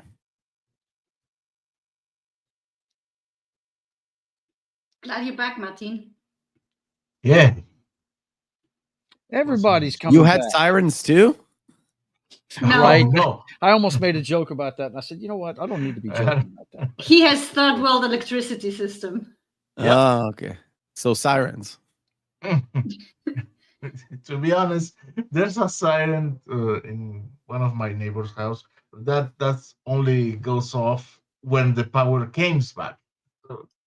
Comes back. So yeah, in a sense, I had sirens 3 times now. All right. Well, you're back. That's the important thing. Both of you are back. Yeah. I just got kicked by my laptop deciding perfect timing to pull an update and restart. Oh, you had sirens too? Damn. Yeah, more or less. It was just me and Gary, and we were drawn. So, Damn. we had no slideshow. 7 fucking minutes until I finally could log in again. Then I had a discussion with StreamYard about not recognizing my camera and microphone. But I don't think we lost any viewers, so hey, we did okay. They hung out. We talked a little bit. We got into some stuff. Yeah, we talked about this earlier, Alpha, if you didn't catch it, is that that's what they were all along. They went by the name Sinfin, but the fact is that's all they're called now. The I.R.A. went away. And he's also teaching you the correct pronunciation. And I said that already too, Gambit. Jesus Christ. It's like nobody fucking listened to me. I said, it's actually said Sinn Fin. But yeah, he did. Fuck you guys not listening to me. Cocksuckers. Right? No one listens to you, Gary. You taught us better not to listen to you. Yeah, don't listen to him. He doesn't know what he's doing. The girl leaves, and all of a sudden they start doom scrolling. Don't listen to words you're saying, bro. Snorty says, is Gary talking? Nobody knows Snorty. No one listens. Yeah, we're not. I'm muted. I think he is. His mouth's moving. Maybe he's talking. Well, it's kind of handy that you're not in that tab, because that way I can mute your mic without you knowing it. Not that I would do that, really, but not that there's anything wrong with that. Well, I've pulled him to the back office many times, Smith. Oh, Gary knows what I'm talking about. Yeah, that's from Seinfeld. Yeah. But I'm not gay. But I'm not gay. Not that there's anything wrong with that. It's one of the best episodes to deal with the gay questions in a sitcom ever. Yep. Better than fucking Alan, that's for sure.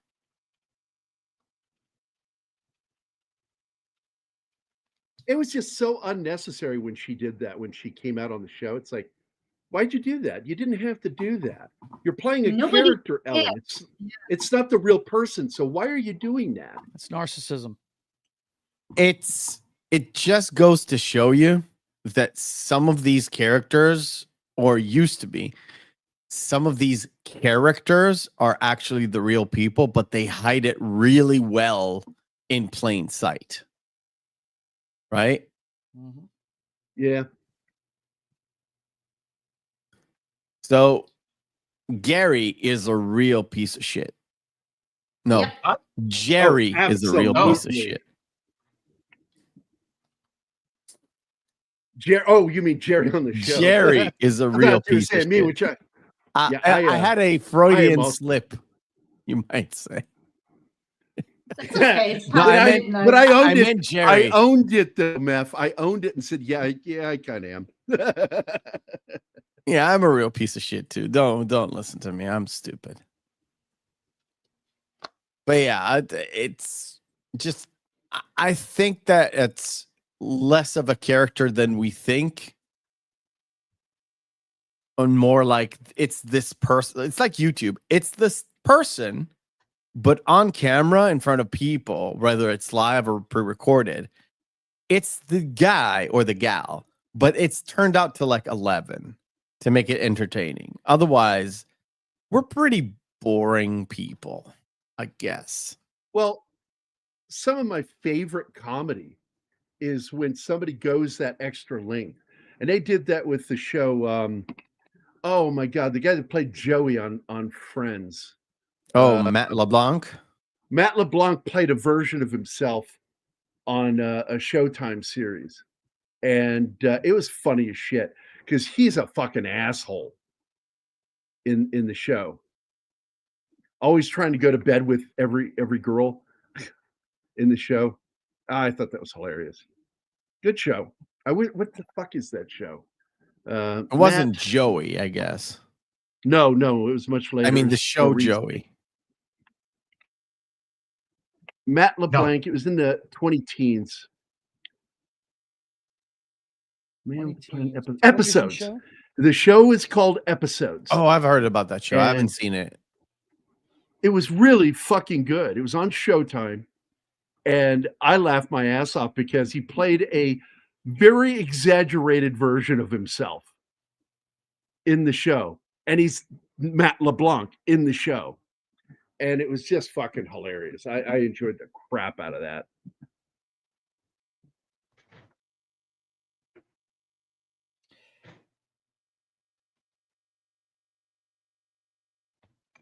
Oh, this is it right here. Okay, so because of the interruption to the show and I started drawing, we lost a whole section there where Alan Bates teaches Martin how to use the machine to cremate. It's an incinerator, and then the bones are put into a grinder that turns it into a fine powder and all of that. And what you find out, of course, is when she kills the brother, stabbing him to death, Martin takes him to the crematorium, cremates him, grinds his bones up, and I don't remember what the fuck he does with him, but either way it goes, this is the big moment right here, the payoff, is when he tells him to his fucking face how he cremated his fucking brother. And that's when Alan Bates' character loses his fucking mind and grabs the bomb and lifts it, holds it up because he wants to die. And he thinks he's going to take Martin with him, but Martin does attempt to drop down through the scaffolding. And he drops into a tarp right before the big blast. And the blast knocks him down further, tears that tarp, and he lands on the crucifix, hugging at the image of Christ as he falls down further, and then eventually the whole thing collapses and he falls and is underneath the crucix crushing him.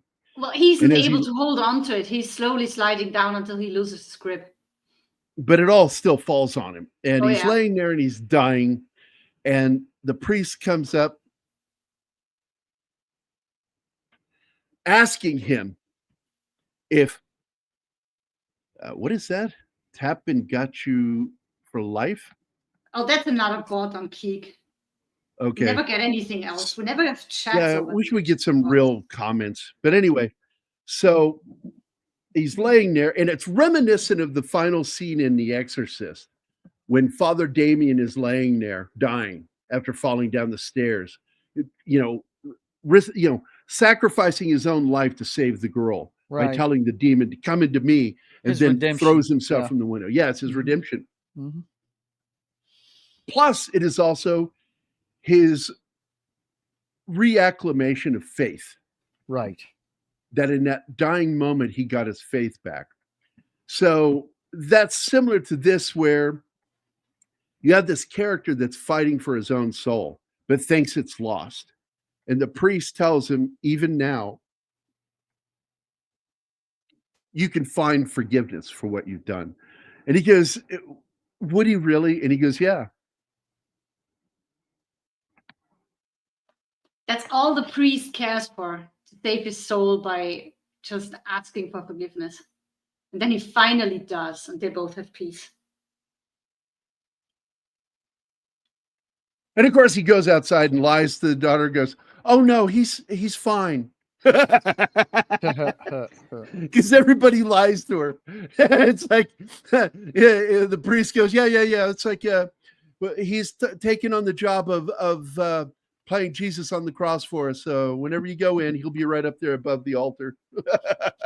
Right. Just say good morning to him. All right, guys. I got a dip. I got a show in 40 minutes. So. All right, buddy. See you later. Thanks for dropping in. Watching. Come see us. Yep, see you, Joe. Have a good time. Bye, Joe. Take care, guys. Bye. So here you're getting to see how I put together a scene, because I select how I want the angle to look, because I like cinematic angles, more dramatic angles, less flat, straight on. I like drop down from 3/4 angles with very dramatic looking shadows. So I create those shadows. It's like watching a movie, looking at your graphic novel. Well, that's the general idea, is I want it to feel like a movie. It really does. Thanks, Gambit. Joe appreciates that.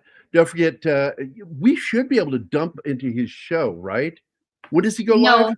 No, in 40 minutes. That's half an hour after we end. Or should end. Well, don't forget to go visit him, guys.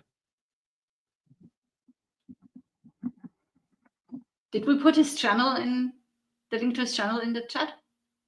Should probably do that. That's normally something Martin does. I don't know. Martin, did you do that? By the way, if you didn't notice, Martin is back. I announced him back. Are you kidding? I was drawing, so I don't remember. I know.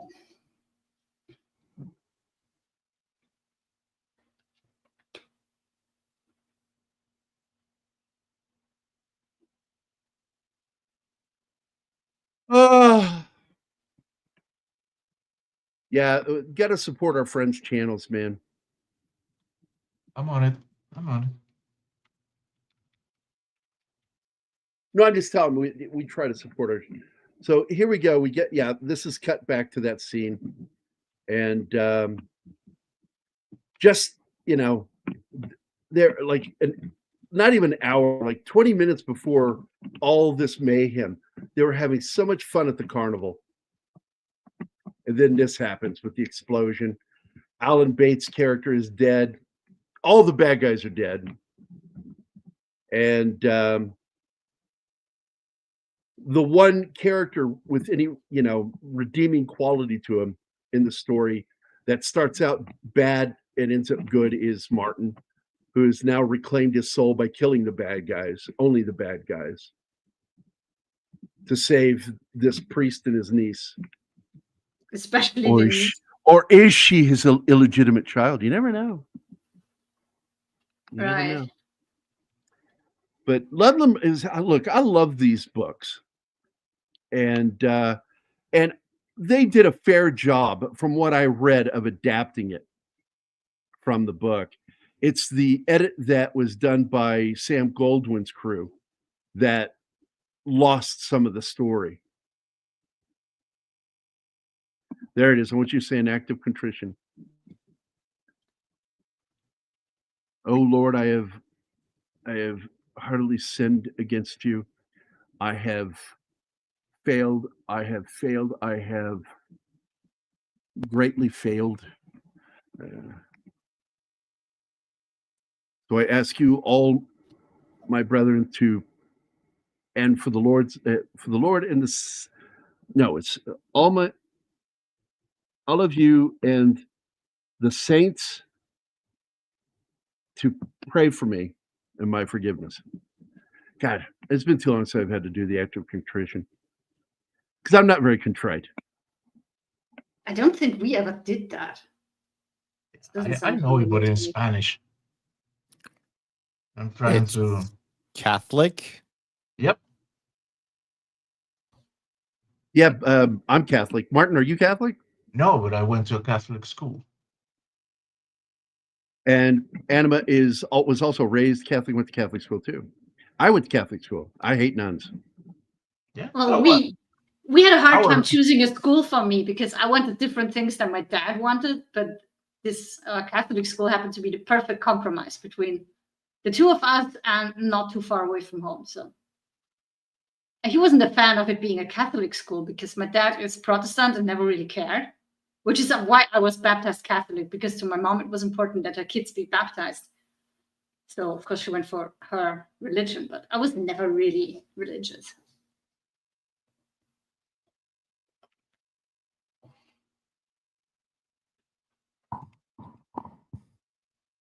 Thing about Judaism, if your mom's Jewish, you're pretty much Jewish for life.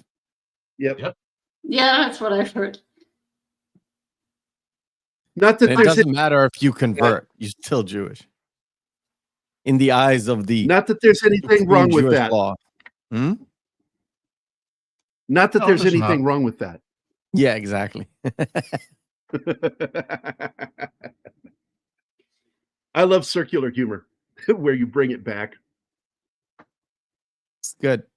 If it works, it's good. And this time it worked. Could get repetitive. Oh.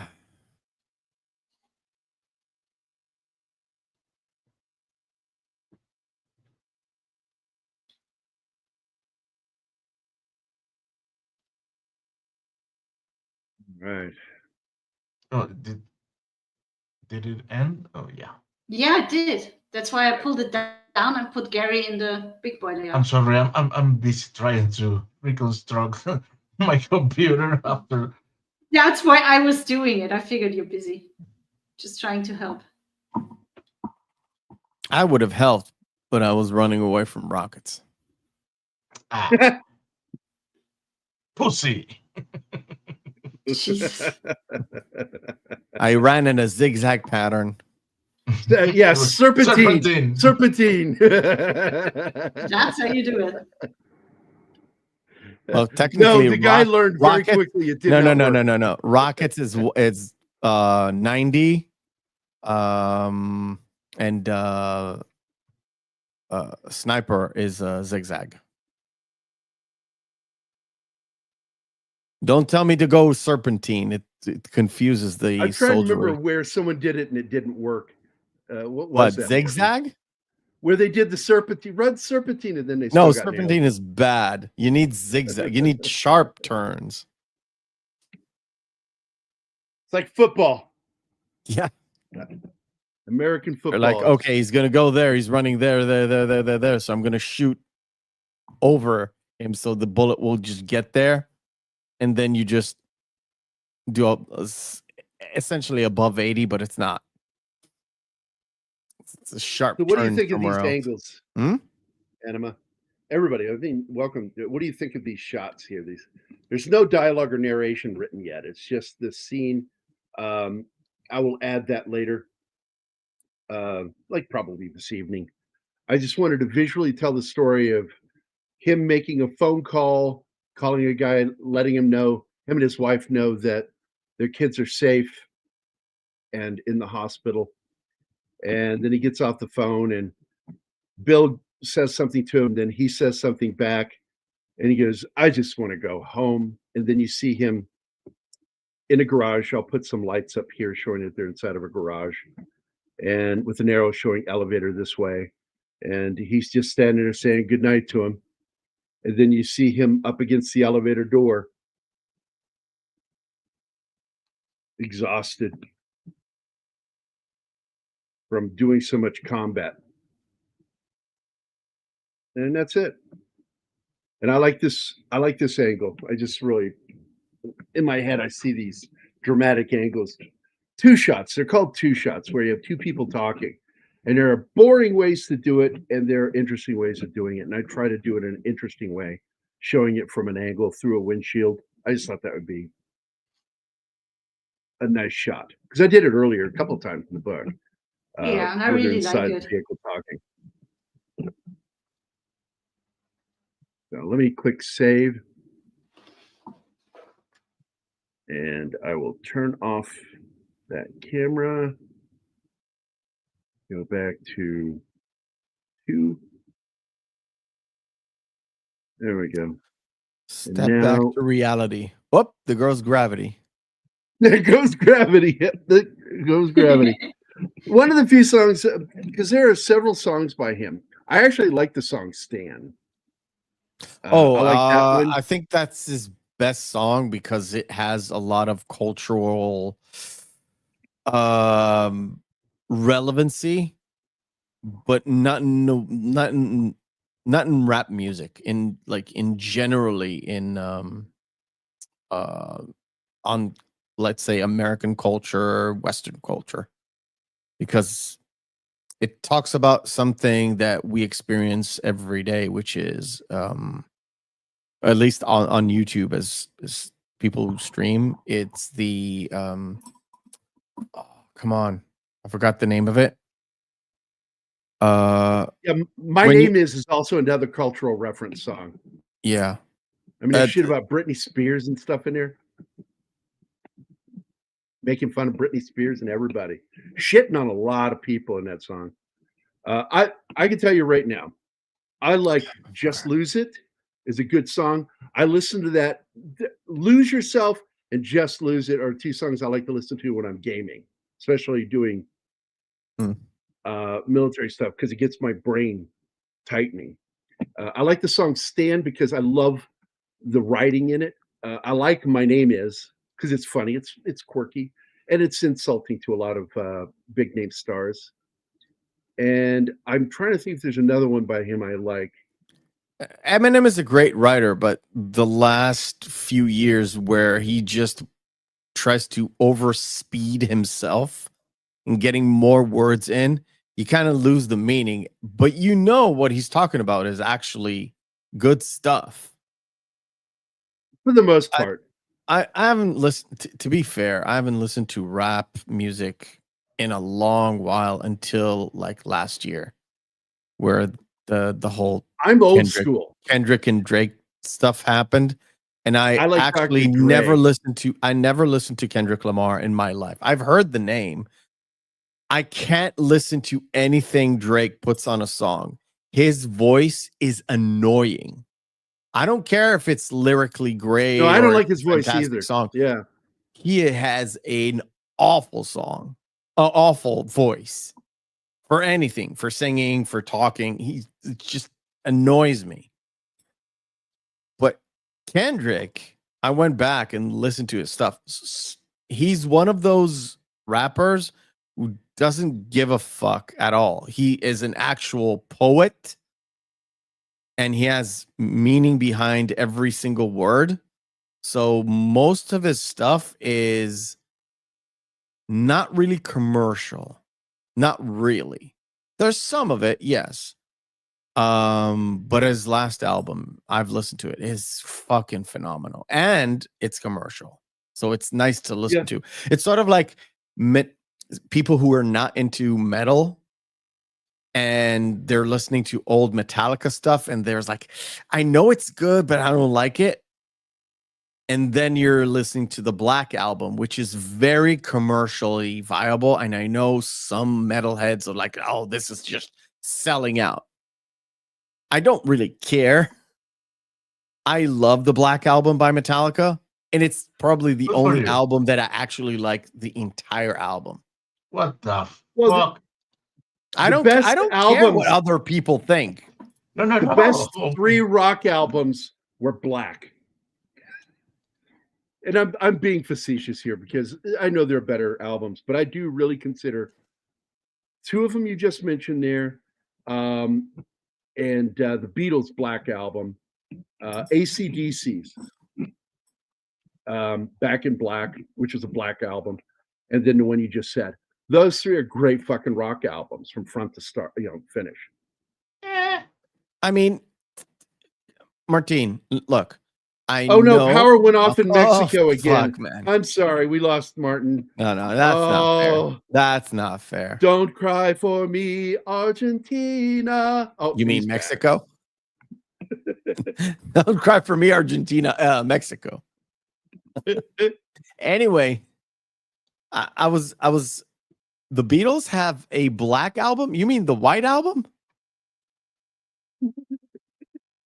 Oh, wait, that's right. I'm colorblind.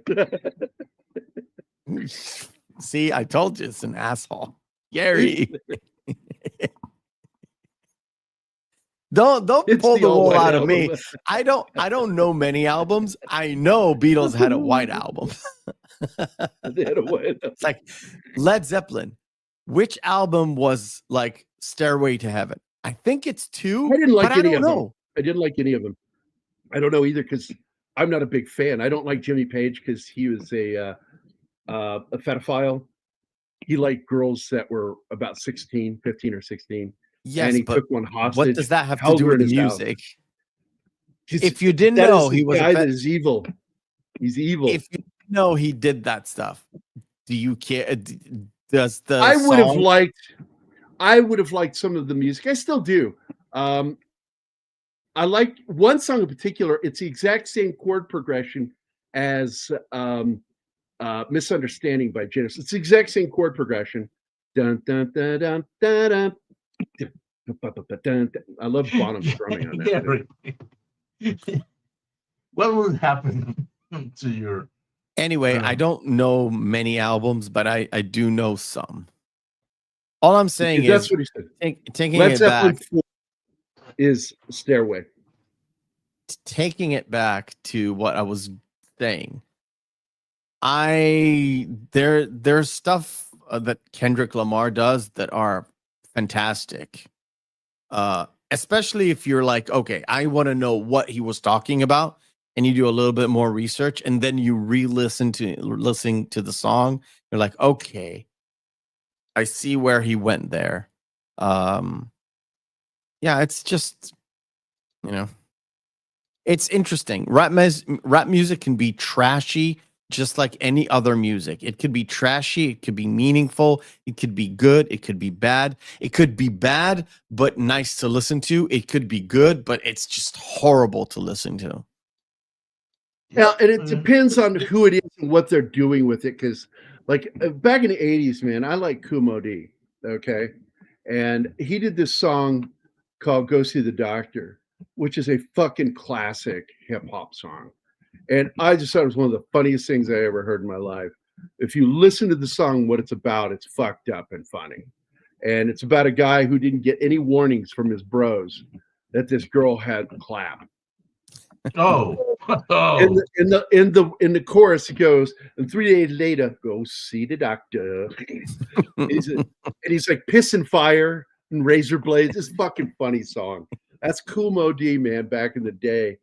I was also into Run DMC early on. Back in 84, I started listening to them in 84. I liked what they did. When they jammed with Aerosmith, I was like, holy shit, what a great combination of styles of music. Yeah. And that Aerosmith showed up and did the song with them. I was like, fuck yeah, that's cool. And there was this other one. I had it in my head and now I've lost it. There's another hip hop artist from that period that I really like. Oh, band. Yeah, it was the kids from New York, New Jersey area. Tribe Called Quest? No, because they mixed rock and rap.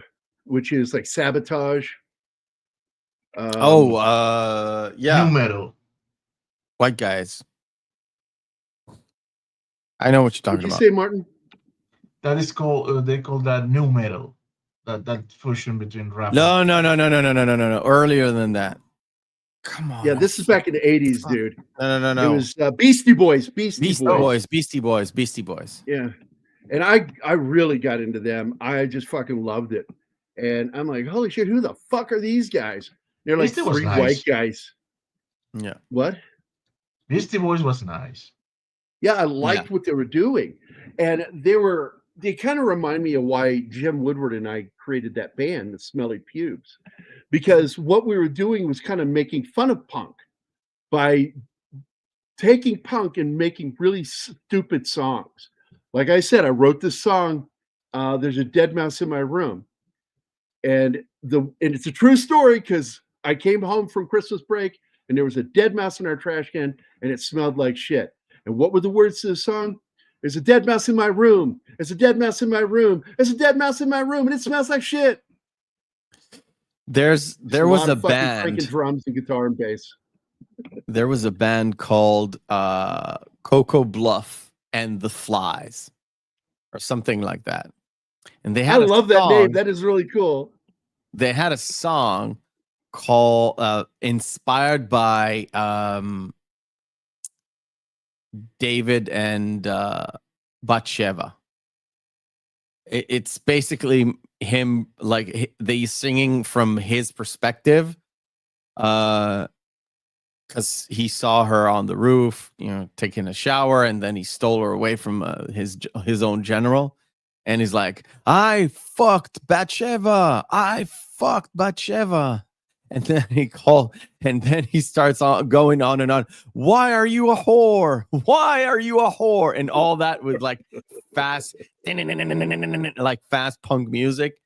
It's fucking I love insane. That stuff. I did that one song stupid too. Song, but you get to the chorus and it's like, why are you a whore? Why? Why are you? I did this one song, Meth, that you would have liked called the Queen of White Trailer Trash Babble. And I already love it. I don't care. I already love it. And that was not with Jim. That was when I was with Sobek, which was kind of an edgy rock punk band. We do punk, but we'd also do straight rock. I wrote this song about this girl that showed up she wanted to try out as a lead singer for our band. So we had posted an ad, posted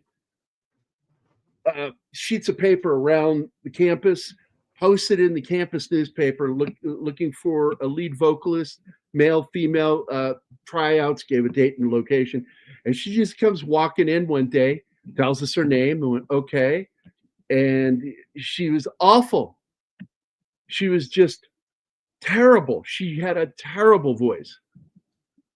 And it was just like, I'm like, wow, I've never heard anybody that didn't hit one note, that could just not even catch one note or even sound like mimic the melody of a song. And she was just awful, but she was also apparently really insane. So we thanked her for her time and she left.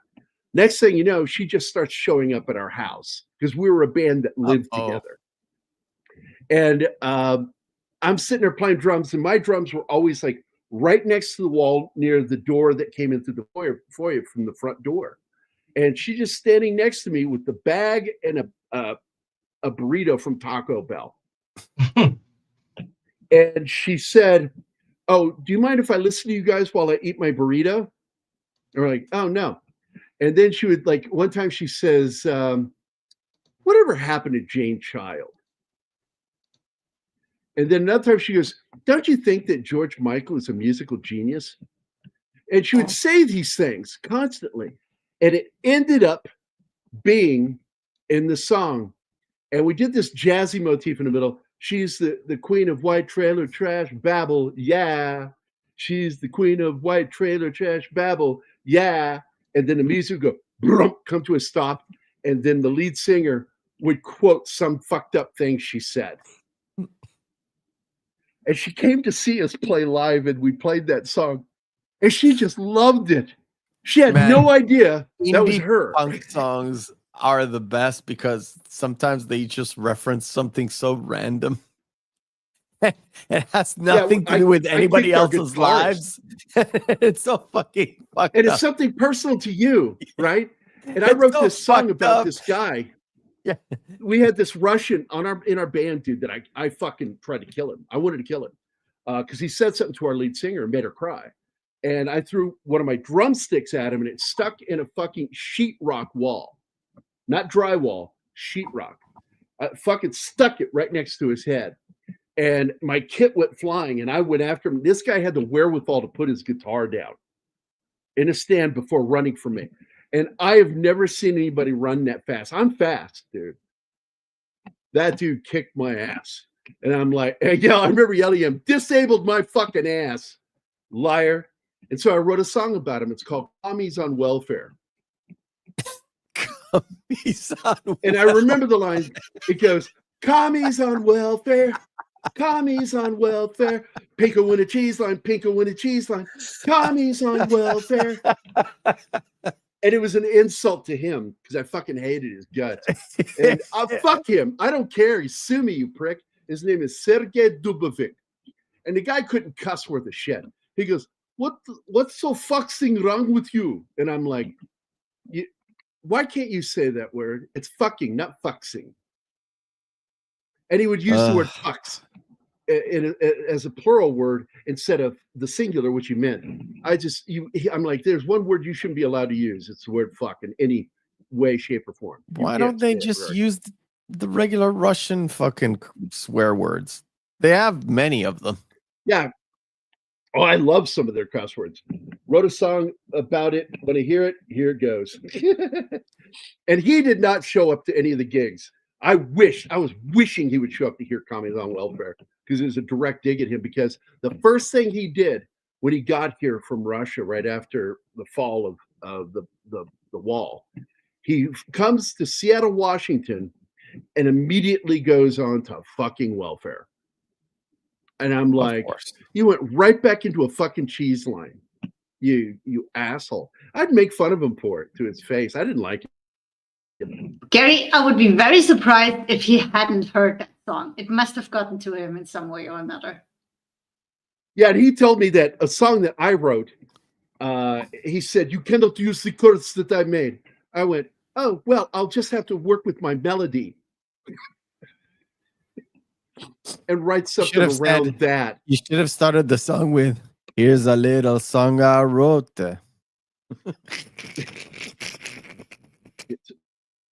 I'm trying. What's that next line? Here's a little song I wrote. I might not remember it note for note. I don't remember it note by note. Note for Bobby McFerrin, man. That is one of the most atrocious songs ever. He made a career off that song. I thought it was a one-hit wonder. Apparently, he's got like 4 or 5 albums. He was here 6 years ago, I think. Well, that's really that is his only show hit that hit the top 40. Yeah. Oh, that song was everywhere when it came out. Everywhere. Even had the music video had Robin Williams on it and somebody else that I don't remember. Some other comedian at the time. Okay, I get confused with the videos because Chevy Chase is in the one with Paul Simon. That's the one with Paul Simon and Don't Call Me Al. Yeah, I think Robin Williams is on that one too. But they kind of look the same. They have the same kind of look. Very similar when they're sitting there performing. Yeah. Yeah. Don't worry, be happy. Music video. Okay. Right. Bye, Penny. Penny's off the church. Penny. And bye, Penny. Joined us. And I really want to get out because I'm tired. Good night. Bill Irwin. Bill Irwin is the other one that was in the video. Bill Irwin. See, I told you,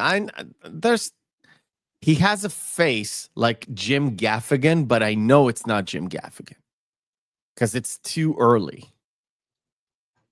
It's too old. Too early for Jim Gaffigan. Yep, that's mid '80s. Yeah. So Anyway, thank you all for being here. Deeply appreciate it. Meth, I'm glad you made it back, dude. And no matter what, you have no idea.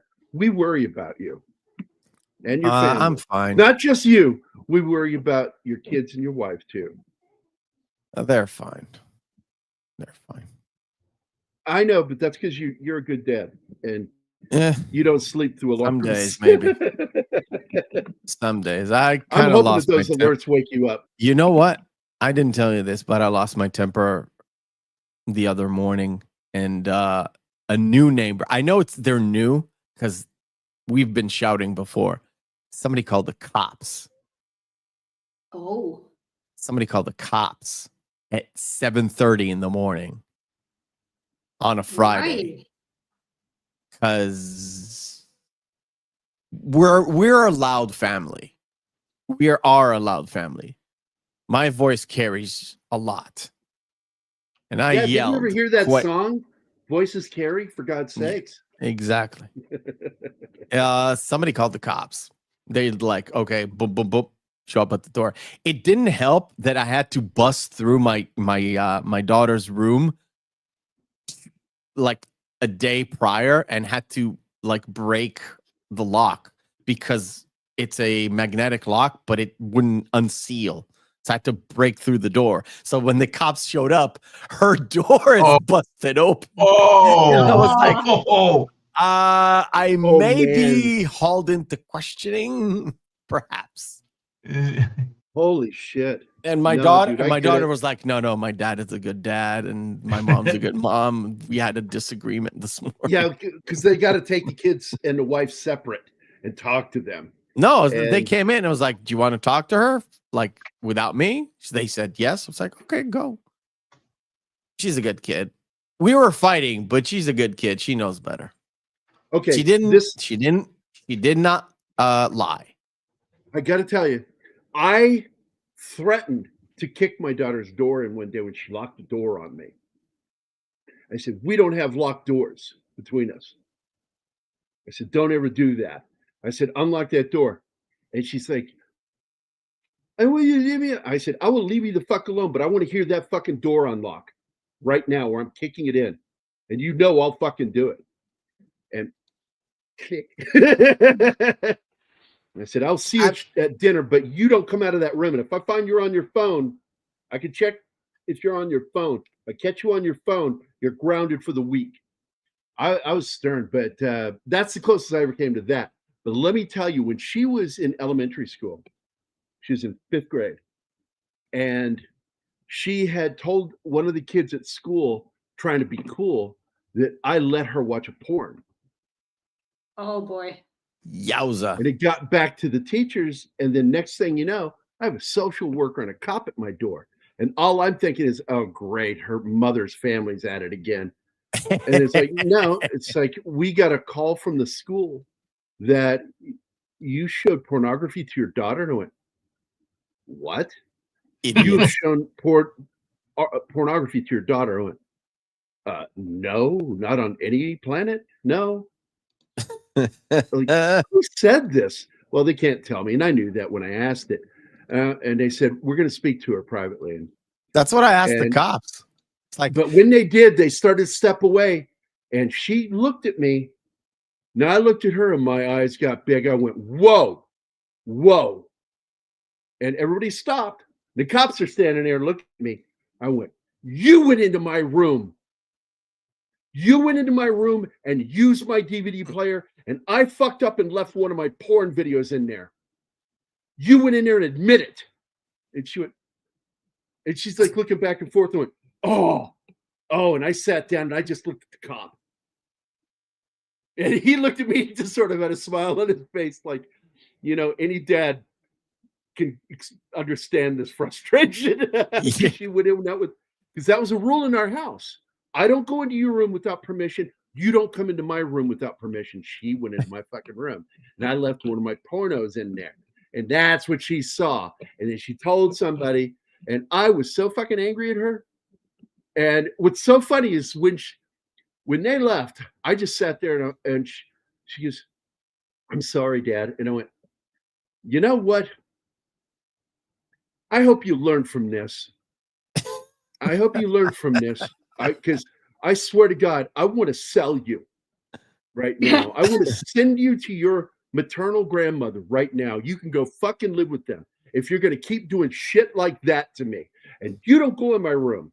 And from that day forward, I never left porn in my DVD player again, ever. Well, We decided we have to sell you all to medical experiments. Yeah, I love that in Monty Python, The Meaning of Life. I'm sorry, all. We've decided we have to sell you all, the whole lot of you. Was it for medical experiments? That was it. Just like you I'm said. both That's glad different. and jealous now because in Europe you have one TV and that's in the living room, but everyone has access to it, so that's not gonna happen. Also, parents' bedroom out of bounds. But the jealous bit is in my dad's house. We weren't even Absolutely. allowed to close the door to our rooms. He didn't. I don't believe in locking doors, and I think it's wrong to. No, we you weren't know, allowed to and- close it. It had Well, to be I'm just ajar. saying, you So- just know if that door is closed, it's not your fucking room to go into. And I always told Zoe, I said, I'll knock on your door before I fucking open it. It's a rule ever since she turned 12. That was the rule. I said, before 12, I said, I have to check on your safety, but now you're less of an idiot and less likely to kill yourself at home from age 12 on. So I'm going to give you a little respect and I will knock on your door. I said, but don't you ever lock that door on me. I will fucking kick it in because there are no locks between us. We are father and daughter, and I'm your only parent, making sure you're safe. But by God, she fucked with me so much, man. When she turned 13, man, I know Mephisto's feeling this right now. I wanted to choke the fucking life out of her so many times. I just looked at her, and in my mind, I'm like, just grab, squeeze, and it would just crack once, and then she would gasp, and then it would be all over. And she will never fucking torment you again. Also, no. Anima wants to go to bed. We love her. Also, Anima wants to go to So do sleep. you. So does No, Mephisto. I'm gonna stay up for a couple more hours. Really? Wow. Well, we're gonna get out of here. Yeah, I've God, not I been just love sleeping talking well. about this kind of stuff, though. This is the kind of stuff I like talking about, though, Matt. I I know. love it when we talk about this shit. I Our know. kids, our lives, and talking about the past. But let's get this going because I know you want to do something. Play games, maybe. I am or playing watch games. porn. He's always Yes. playing. It's a game that I can actually have a conversation with somebody else, and Like I Minecraft. have concentration, but I'm more concentrated on talking to you and listening to you. So it's fun. Yeah, see, first How many person ships shooters, I did you can't do lose that. tonight? I cannot Yeah. do that. But if Neither I'm can I. playing something like Minecraft or crap, as I call it, Minecraft, I can talk all day long playing that. There's no thought process. Yeah. That was a week of hell. What is this, Eastland? Hold on. I want to read this out loud.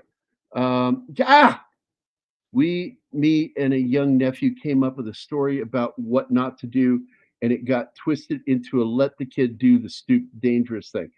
And the mom and dad was verbally all over me. It's bad. Did I miss something? Is there more to it? Okay. That was a week of hell. No, I did not let the kid do it. Okay, I got to tell you, Zoe lied one time. It was a bad lie at school. And I got really angry at her. And she lied to us about it when she got home. And hey, Joe. Hey, Hello, Joe. So when she got home and I found out about it, I not only grounded her, she was not allowed to leave her room, and I removed everything from her room. She had no dressers, no clothes, no toys, no bed. She was allowed to have a blanket, a pillow, and that was it. And it went on for a week like that. I made it clear, he had to leave again. And He's about to start his show in 5 He's minutes. about to start. Yeah. Oh, we can actually fucking send him over. I got to remember how to do that. And also, Anima wants to go to bed. But anyway, so Thanks she for lied keeping again. on. After that, I'd done this, and this is like the worst thing I could think to do to her. Take everything from her. And if she wanted something, she had to ask for it. And my favorite answer, no. And she lied on top of it again, and it is the one and only time I use corporal punishment on her. where I used a belt and I smacked the shit out of her ass. And then I cried afterward and I said, don't you ever make me do that again. Stop lying. And now she understands because her mother was a pathological liar and why honesty is so important, especially for her because she has those genes. And she's afraid of it all the time now. She talked to me about it just, was it 2 weeks ago? Remember that, Anima? She was worried about mental illness because of her mother, and I said, you're doing fine, baby. You're doing fine. It's all the fucked up shit that I gave you need to worry about. Deviated septum. Was it Levi's jeans? Yes. Well, we in our family, we're Wranglers. Oh, okay. Actually, Wranglers is better. Isn't that name actually baby? We had a leaf factory. Also, Anima wants to go to bed. Yeah. Also, it's a hell of a thing killing a man. You take away all he's got and all he's ever gonna have. I've got 5 terrorists going southeast on Bakalakadaka Street. What are they doing over there? They're filming something. They're filming midgets. Ray. I love those clips. Oh yeah, it is. We're gonna get out of here so Meth can get back to gaming, and Adam and I can hang out for a few minutes before she goes to bed. We did talk about this movie. We did put some really things. There is a director's cut out there floating around, guys. And if you guys ever find it, please let me know. I want to see it so badly. I've been wanting to see it since I heard about it back in the 90s. I have friends in the UK. I can ask them. Maybe they have ways to get their hands on it. I don't know, man. So drop kick that like button, like the Drop Kick Murphys. Great band until they went political. And then it's like, man, you guys had to fucking ruin it. I like how she does that. She's so creative about making people hit the like. Nobody says the fucking punch, drop kick like she does when it comes to hit that like button. Yeah. And we appreciate you, Vinkman's girl, and thank you for being a great mod. And I want to thank all our mods. We have some great ones. D-Bud, Martin, all you guys. Thank you so much, and we appreciate it. With that, Martin, Anima, Mephisto, Joe, and I wish you all a great night. Don't forget, he's got a show coming up, so please go watch his show. And we will talk to you guys later. Hasta la vista, baby. Bye. Bye.